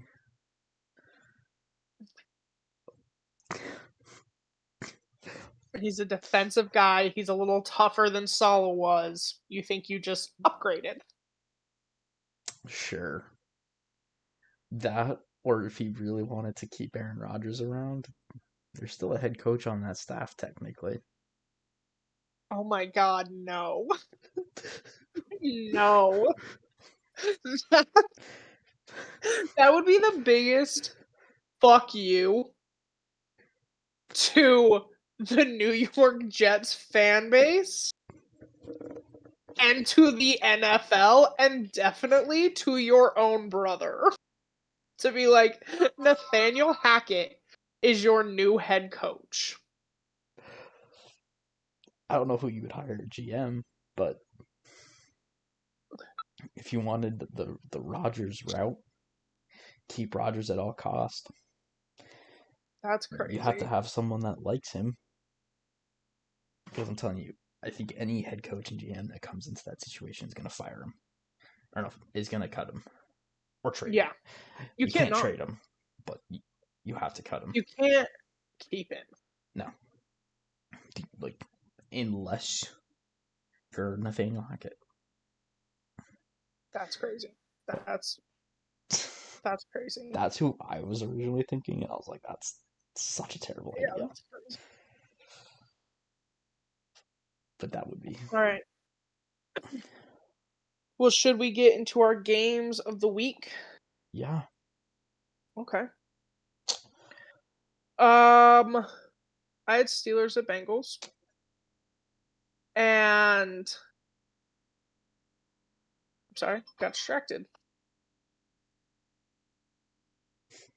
Okay, games of the week.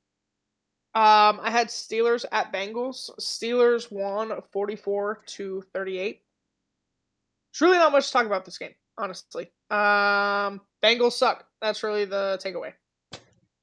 Steelers can win a shootout against a terrible defense. Not convinced they can still win a playoff game, but we will see. Yeah, I watched it because it had playoff implications. It did not go the way I wanted it to. But neither did the Ravens game, so it wouldn't have fucking mattered. Your week just didn't go the way you wanted. Yeah, no, I was not happy with pretty much any outcome anywhere. That was great. The Broncos won. That was very exciting. That is very exciting. Bo Nix is playing really well. I was excited to see that. But yeah, I just don't think there's much to say on this game. Russ is not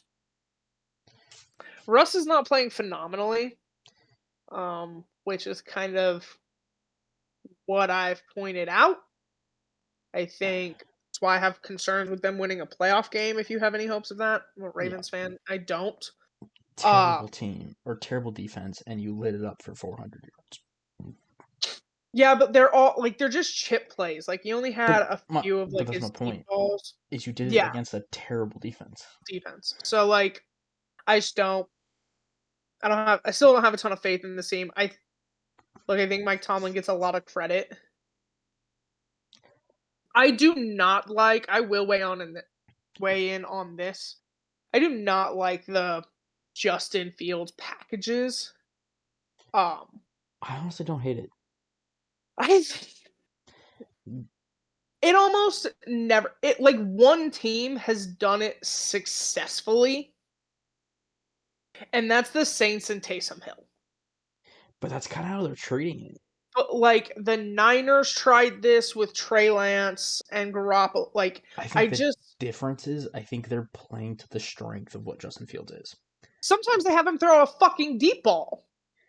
That's stupid. But from what I've seen, the play calls of the read option and letting him either hand the ball off or keep it himself, I think that is brilliant. I don't like it. If Russell Wilson's your quarterback, leave him as your quarterback. Leave it alone. Either turn Fields into a running back, or he's the backup. I don't like it. I think it's a complete waste of time. I think again, if you treat it like the Taysom Hill situation, I'm fine with it. If you you have a couple plays. No, agree to disagree. Because I've seen it, especially when they beat the Ravens. He essentially it was not successful against the Ravens. Yes, it was. He got the first down against the Ravens. No, he got the first down. No. So one time he got the first time, one time he was stopped short, and then one time he threw an incomplete pass. Like, it doesn't always work. Like, I don't see any benefit to it. Yeah, but he got Like, the first down against the Ravens to like ice the game. leave Russell in there. If he is your quarterback, leave him as your quarterback. Uh, If you're still not sure, then that's Like- a separate conversation. I think it's Russell as their quarterback, but I also don't see the problem of having like trick plays for For Justin the most Fields. part, it has not been successful. I still think it's worth it for the rushing ability. And that's the fine. fact. You have running backs for that. But look at Najee it. Harris is a better running back than Yes, I don't like it. That's just because I think that's where it's at. what I was saying before we is you have the Lamar Jackson, where you keep making this argument, where you have the Lamar Jackson argument, where if they don't know who is going to get the ball, it makes it. You do though. You don't, because you could give He's it to pretty much Najee, gonna run it. He's gonna run it. but you could give it to That's Najee, been the main play. but you could still give it to Najee. That's my point. Is even if he then decides not to run it and gives it to Najee, that makes it better for Najee. If they clamp on Najee and he keeps it, makes it better for him. That's the argument. And that's fine. We disagree here. I think it's a complete waste of time. It has the majority of it has not been successful. And I don't think it's gonna be. You pretty much know. With the exception of the stupid play calls with his attempted deep ball, he's gonna run. Oh. Like, I think this team is a very specific team. When they try to do the cute shit, it doesn't work out. I don't know. But So I don't see it as terribly. I don't see it as bad as you do. I see that, and that's okay.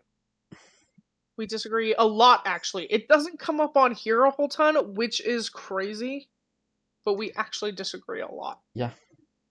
So, Not often. but when we disagree, we like hardcore disagree. Yeah. All right. Well, So talk to us, Dolphins at Packers. this is something we don't disagree on. That the No, Dolphins suck in the cold. And this is another game. I don't have a whole ton to talk about. It was just a game. Dolphins Packers 17-13 or 17-30. The Packers win. Yeah, this was a Thursday night football, so Thanksgiving. This was the primetime game.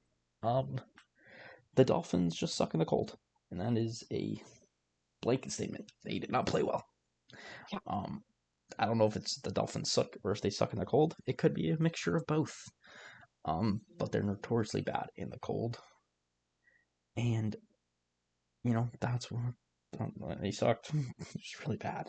Really bad. Tua played rough. terrible. He kind of got lucky with his touchdown pass in the second half. That kind of got batted in the air, and it just happened to land right in Tyreek Hill's hands. Yeah. But yeah, no, the Dolphins suck. The Packers are good? Question mark. You beat a bad team. You beat them handedly. The weather was on your side. It was one of those of you did what you had to. You won. The game wasn't close. Good job. I'll wait. But yeah, I think overall it was a game of one team is good and is used to the cold weather. One team is bad and sucks in the cold. And it went very much as expected. So we've talked about, you think this is something we do agree on. Again, it's crazy. They should restructure the divisions. Yes. To basically be significantly more regional. Yes. Than they currently are. So, in short, the Florida teams and New Orleans would all be in a division. Or like the Florida teams in Carolina. Yeah. I could see you I doing think that. based off different, like, I would probably go New Orleans, but I'd have to look at the entire NFL. I think you for could sure. do like Carolina and the Floridas, and then do New Orleans with the Texas teams, and I think That's fair. that Okay, would work. that's fair. Um, but in short, you would be playing a similar climate to you most of the time. Yeah. The exception would be when the California teams travel into Seattle, but then it's really just rain. They don't really get snow up there. Yeah. But it is a cold weather sport. It's just fact. They play it in the winter, so that people don't die of a heat stroke. That's the situation.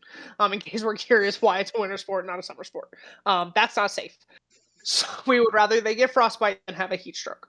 So It's easier to prevent it's a winter frostbite. sport.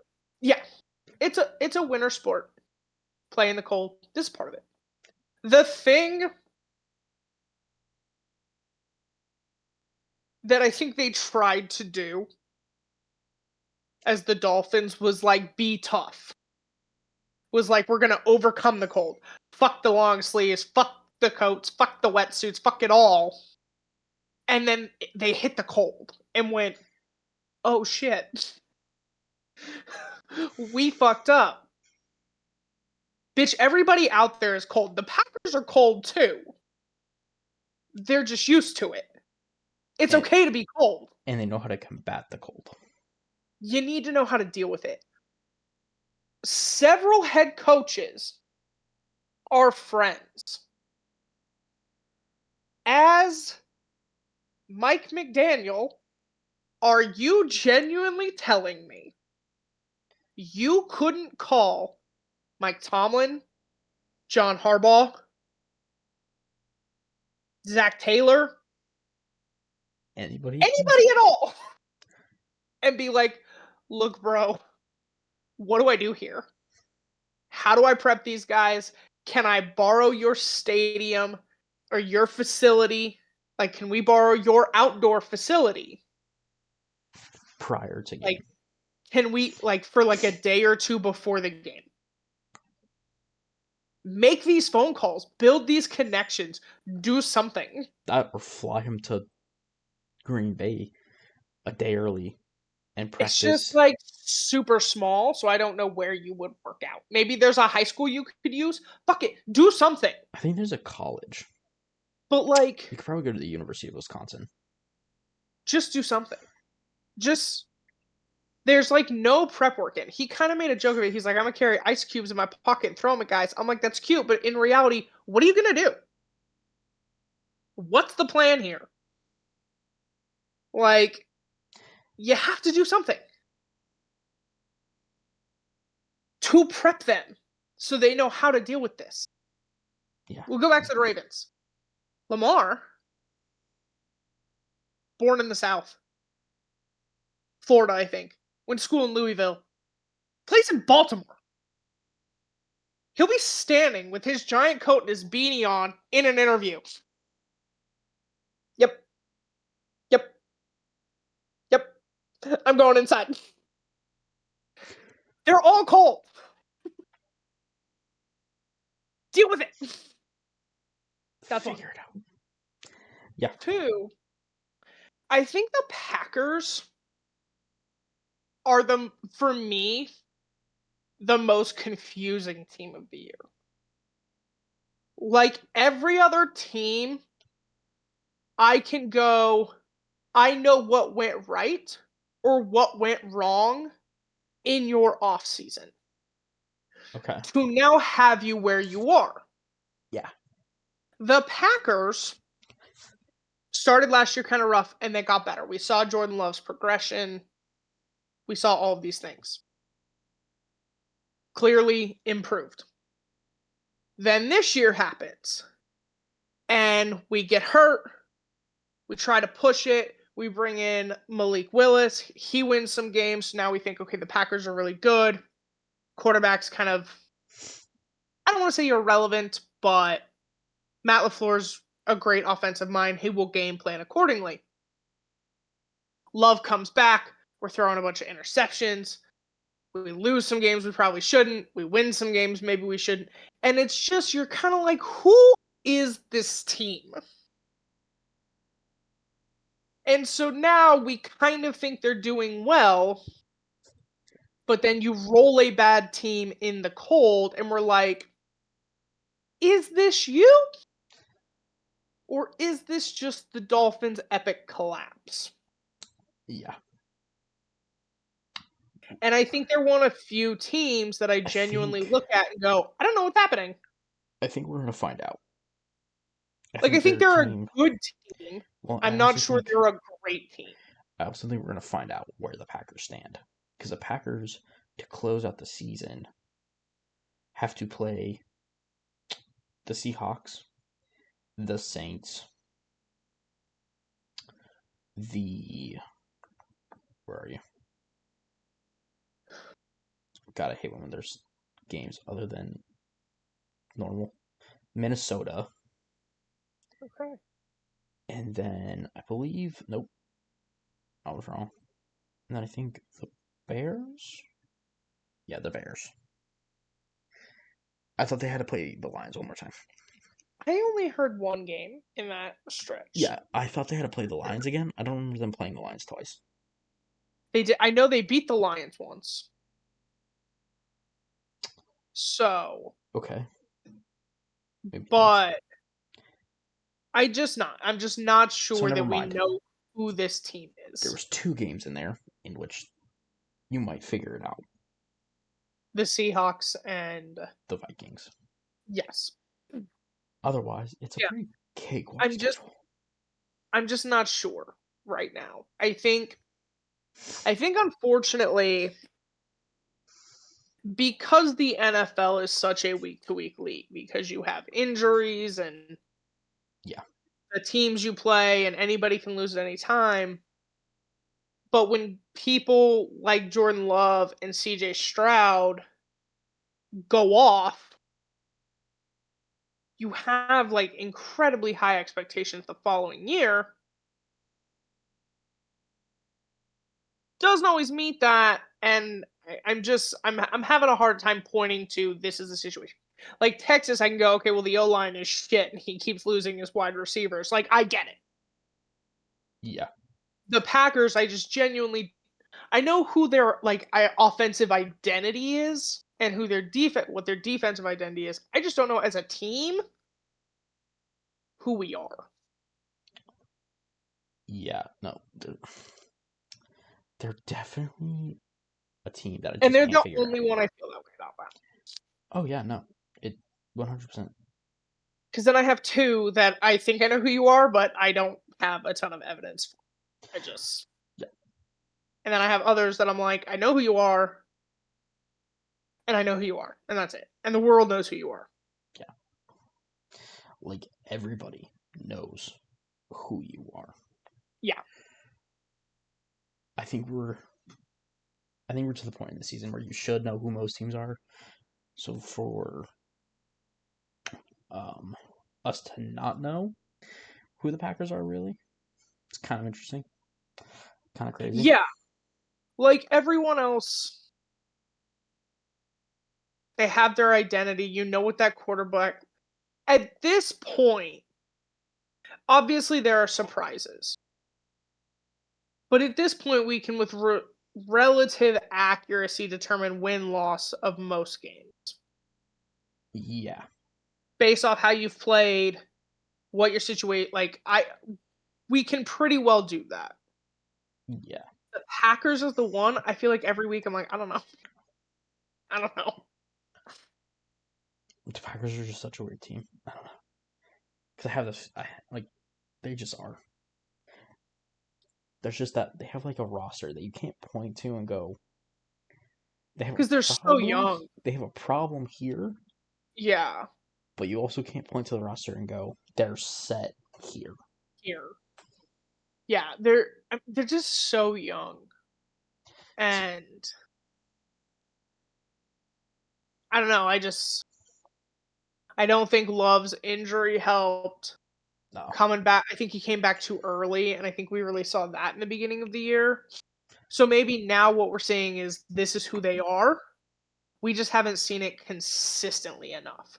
And again, it's hard for me to know that when you beat up on bad teams. It's Yeah. my struggle with the Bills.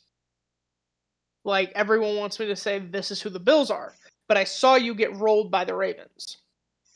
Yeah. And then when you roll Jacksonville, that doesn't really give me confidence. Yeah. But then you also beat the Chiefs. So, like... Yeah.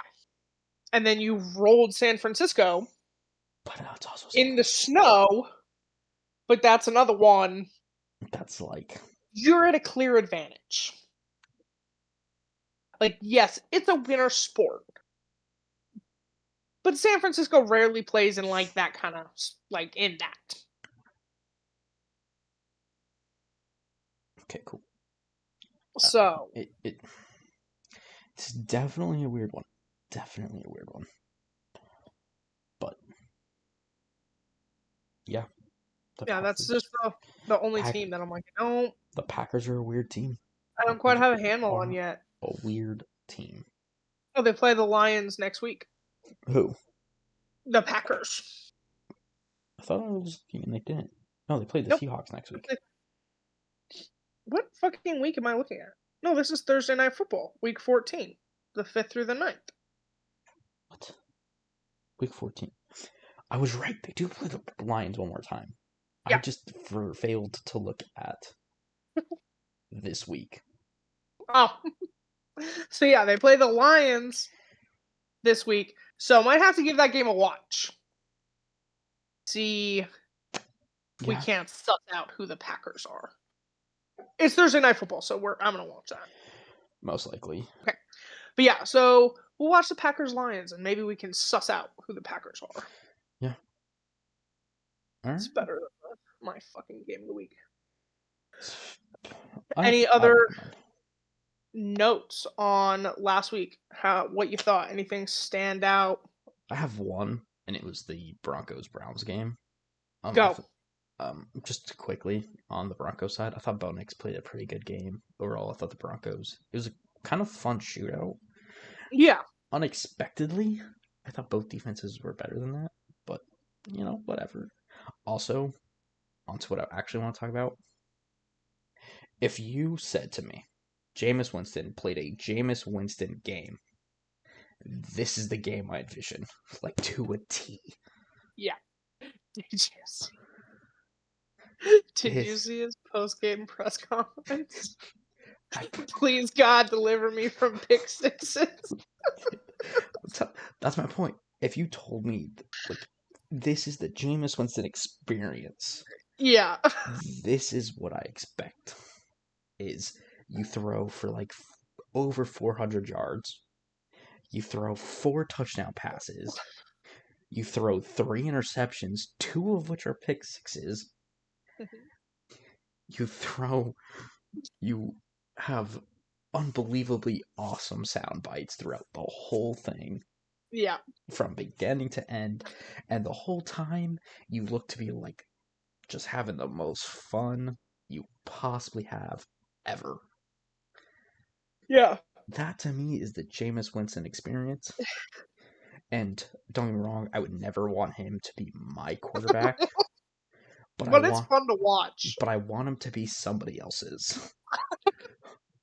Like, I feel like every year, whoever the worst teams in the NFL are should just agree. Once you reach a point, it should just be like, Jameis Winston. Yeah. Get no, up. I agree. I do not want him to be my quarterback, but I enjoy watching him. Because, like, every week, it's just something happens to which you're like, this is why I love football. This right here. Yeah. And this is why, like, he's just fantastic. His love for football just knows no. And I understand at this point, you are a backup quarterback. Yeah. Every time you see the field, it must be a great day. It's just fun. You're just excited. You have no pressure. And you're Jameis Winston. Like, everybody knows at this point what they're getting. They're gonna get we're not confused. 400 touchdowns. but we're also going to get 400 interceptions. But so yeah, that would be my one thing is shout out Jameis Winston for just being a national treasure. Like it's like Marshawn Lynch. No matter No, that's what, it's just entertaining. fair. That is fair. Well, did you want to talk college football before we? Do actually. So this was the last week of the regular season in college football, known as Rivalry Week. So a lot of fun shit happened. I love Rivalry Week. This is like college football at its finest. So if you live under a rock, you might not have seen all the fights that broke out.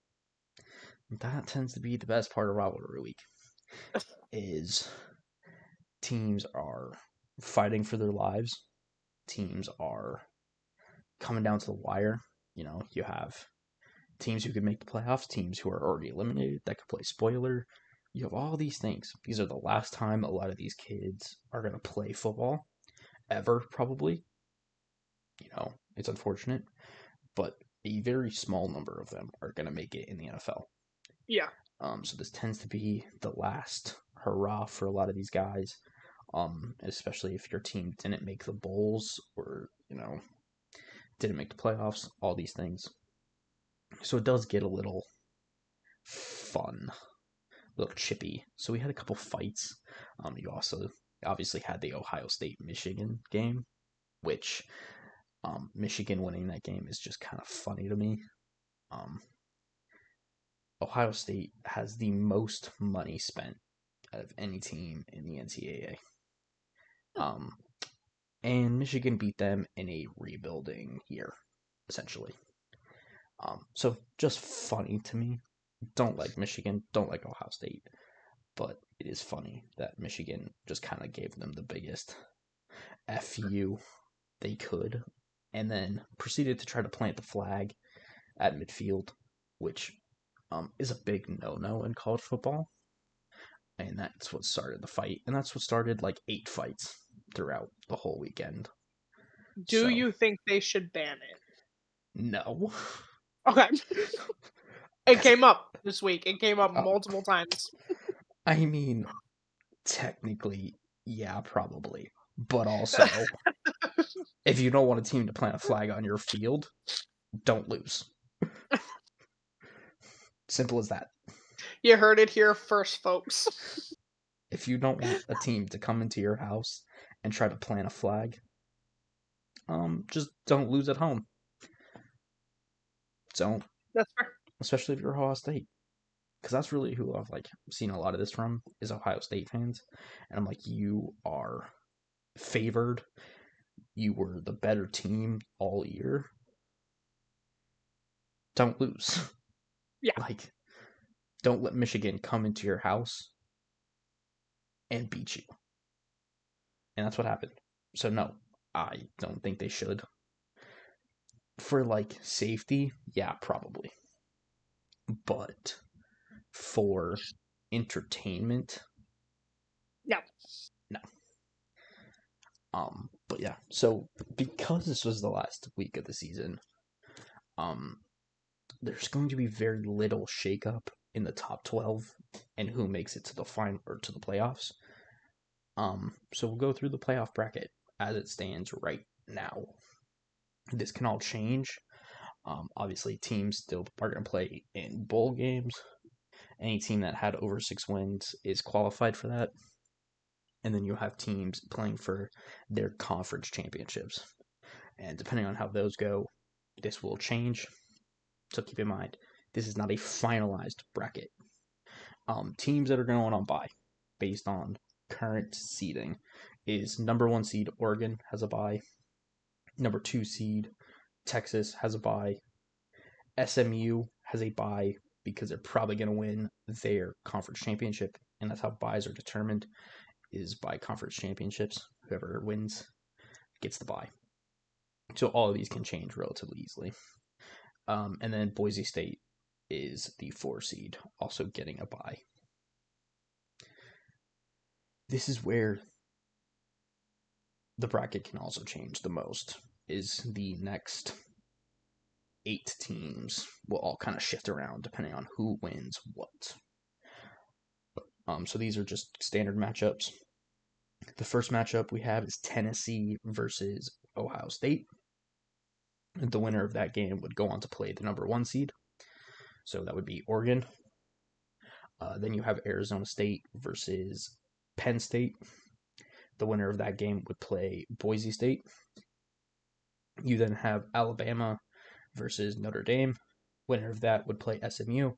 And then the winner of Indiana and Georgia would play Texas. So some really interesting teams are scheduled to make the playoff. And some teams have been left off. So we'll get to that. Obviously, Indiana making it is a huge shock, but they are 11-1, and their one loss is to Ohio State, who is,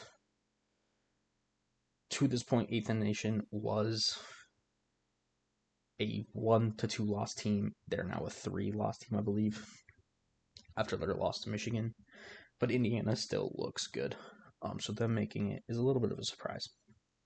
You then have SMU getting an automatic bid is kind of insane. Obviously, congrats to them for possibly winning their conference, but it's also kind of crazy that they're going to win their conference and make it to the playoff. So congrats to them. This will be really good for that program, really good for that school. And then Boise State making it is also kind of insane, but probably really good for football, considering that they have one of the Heisman frontrunners. So that'll be a fun watch. And then just some interesting teams that have made it. Alabama being selected is kind of crazy as well, considering they're 9-3, so they have the most losses of any team being selected. Kind of crazy that team like Miami, who's 10-2, is being left out. So that one to me is an interesting decision. Arizona State making it is another one that I'm a little confused about. But again, things can and will change. So this is not Just a final. as it sits right now. Yeah, and as it sits right now, it's definitely an interesting bracket, and we could see some really fun matchups.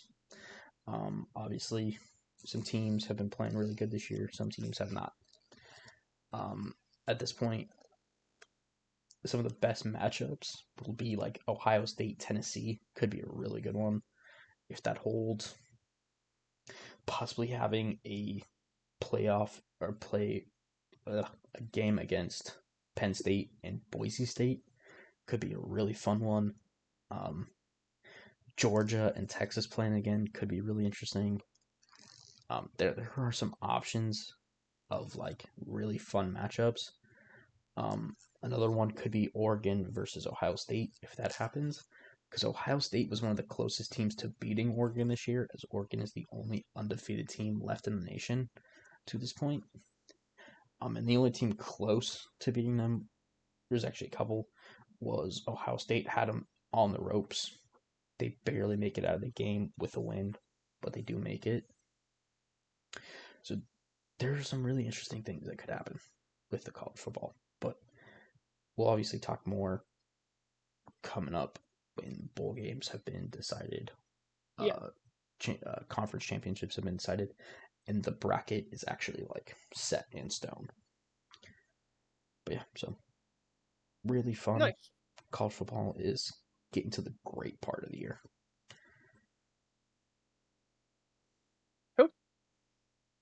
Cool. Yeah. Alrighty. Well, do we want to talk next week? Yeah. I have 2 games this week. Dallas only has 1. The Well, Seahawks. I'm gonna do it. I'm gonna do a thing. All right. So the Seahawks are traveling to Arizona to play the Cardinals. That game is at 1:25, I believe. It's in the 1 o'clock slate, whatever time it is. They played the Cardinals 2 weeks ago. I kind of expect it to go relatively the same way. The Seahawks might have some positive injury news here soon.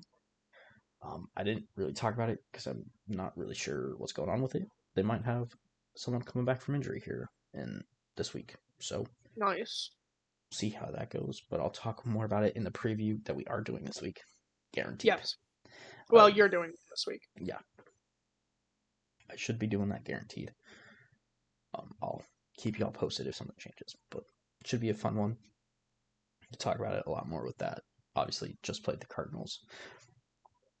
So it should be a pretty easy preview. Then for my game of the week, I am going Chiefs versus Chargers. I think this is going to be one of the best games of the week. Obviously, kind of missed the Packers against the Lions.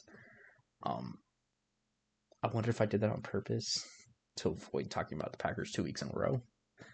That might have been the case. But I'm also realizing it would have worked out because the Packers are the team the Seahawks play next.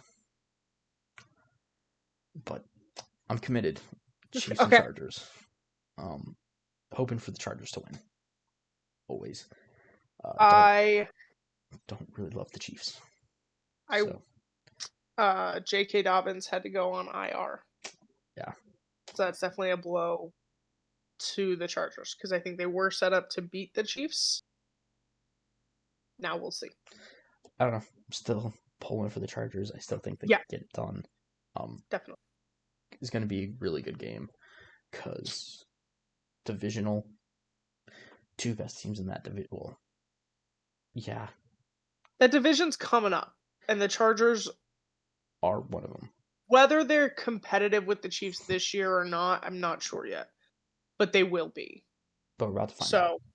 So, yeah, this is a good, I think, starting point. It would be a great first punch for Harbaugh and Herbert to take. Yeah, so this could be a really fun game to watch. That's why I picked it. Nice. All right. Well, like Brennan said, the Ravens are on bye this week. They play the Giants next. I watched Giants Cowboys. I had thoughts. I had opinions. I didn't share them because I really don't think anybody cares. I am gonna watch Giants Saints this week. The only reason I am doing this is to see if Drew Lock starts. Because you and I had this conversation during that game, is I feel like you see Lock when he gets multiple starts, he gets better. Yeah. Like the interceptions. I want to see if the Giants O-line Can do like anything. can get healthy and do literally anything. So I am going to watch Giants Saints, so I do apologize to the viewers. I'm sure that'll be fun to hear about. And because I don't have a Ravens game, I am going to watch Packers Lions. And then I'll get on here and see if we can't suss out who the Packers are. Good. I am also going to, much like Brennan did on his bye week, ranking quarterbacks. I'm going to take my NFL teams tiers and redo it based off of this point in the season, what I think of each of these teams and these organizations. It is not a standings bracket. I want to make that very clear now, and I will say it again then. It's not a standings bracket. It's not also... It's really a, do I think you can win a Super Bowl? Is pretty much how I feel about the or in the near future. or ever. Yeah. So we're gonna look back at that come next week, and yeah, I will talk Packers Lions and Giants Saints. And the only other reason we're talking about it is the matchups this week aren't awesome. Yeah. There's like two It's games not that are like I can't keep talking about Pittsburgh. I can't do it. I'm not gonna watch. Like I don't want to watch Pittsburgh Cleveland and get on here and talk about it. I can't keep doing it. Can't. Yeah, there's only two matchups that are worth watching, and we both picked one of them. So yeah. So it's just one of those weeks. It happens, especially later in the season, as the bad teams get worse and the good teams have less to fight for. Yeah. So, yeah, that will be next week. And yeah, we'll talk NFL tiers, talk our games of the week. Hopefully, teams on bye have a safe bye week. Everyone travels well. Nobody does anything stupid. We will wait for more information on college playoffs. Yeah. All right. Well, I think And that yeah, does everyone it. look forward to Brendan's preview video because I will not have one. Yeah. All right. I think that does it uh, for us here. So, Awesome. that being said, remember, like, subscribe, comment. We have been responding to comments that we have gotten. Yeah. So keep commenting. We'll keep We love hearing from you guys. it up. Definitely something we try to do often. But let us know. Got anything? That being said, I've been Brendan. And I've been Dallas. And see ya.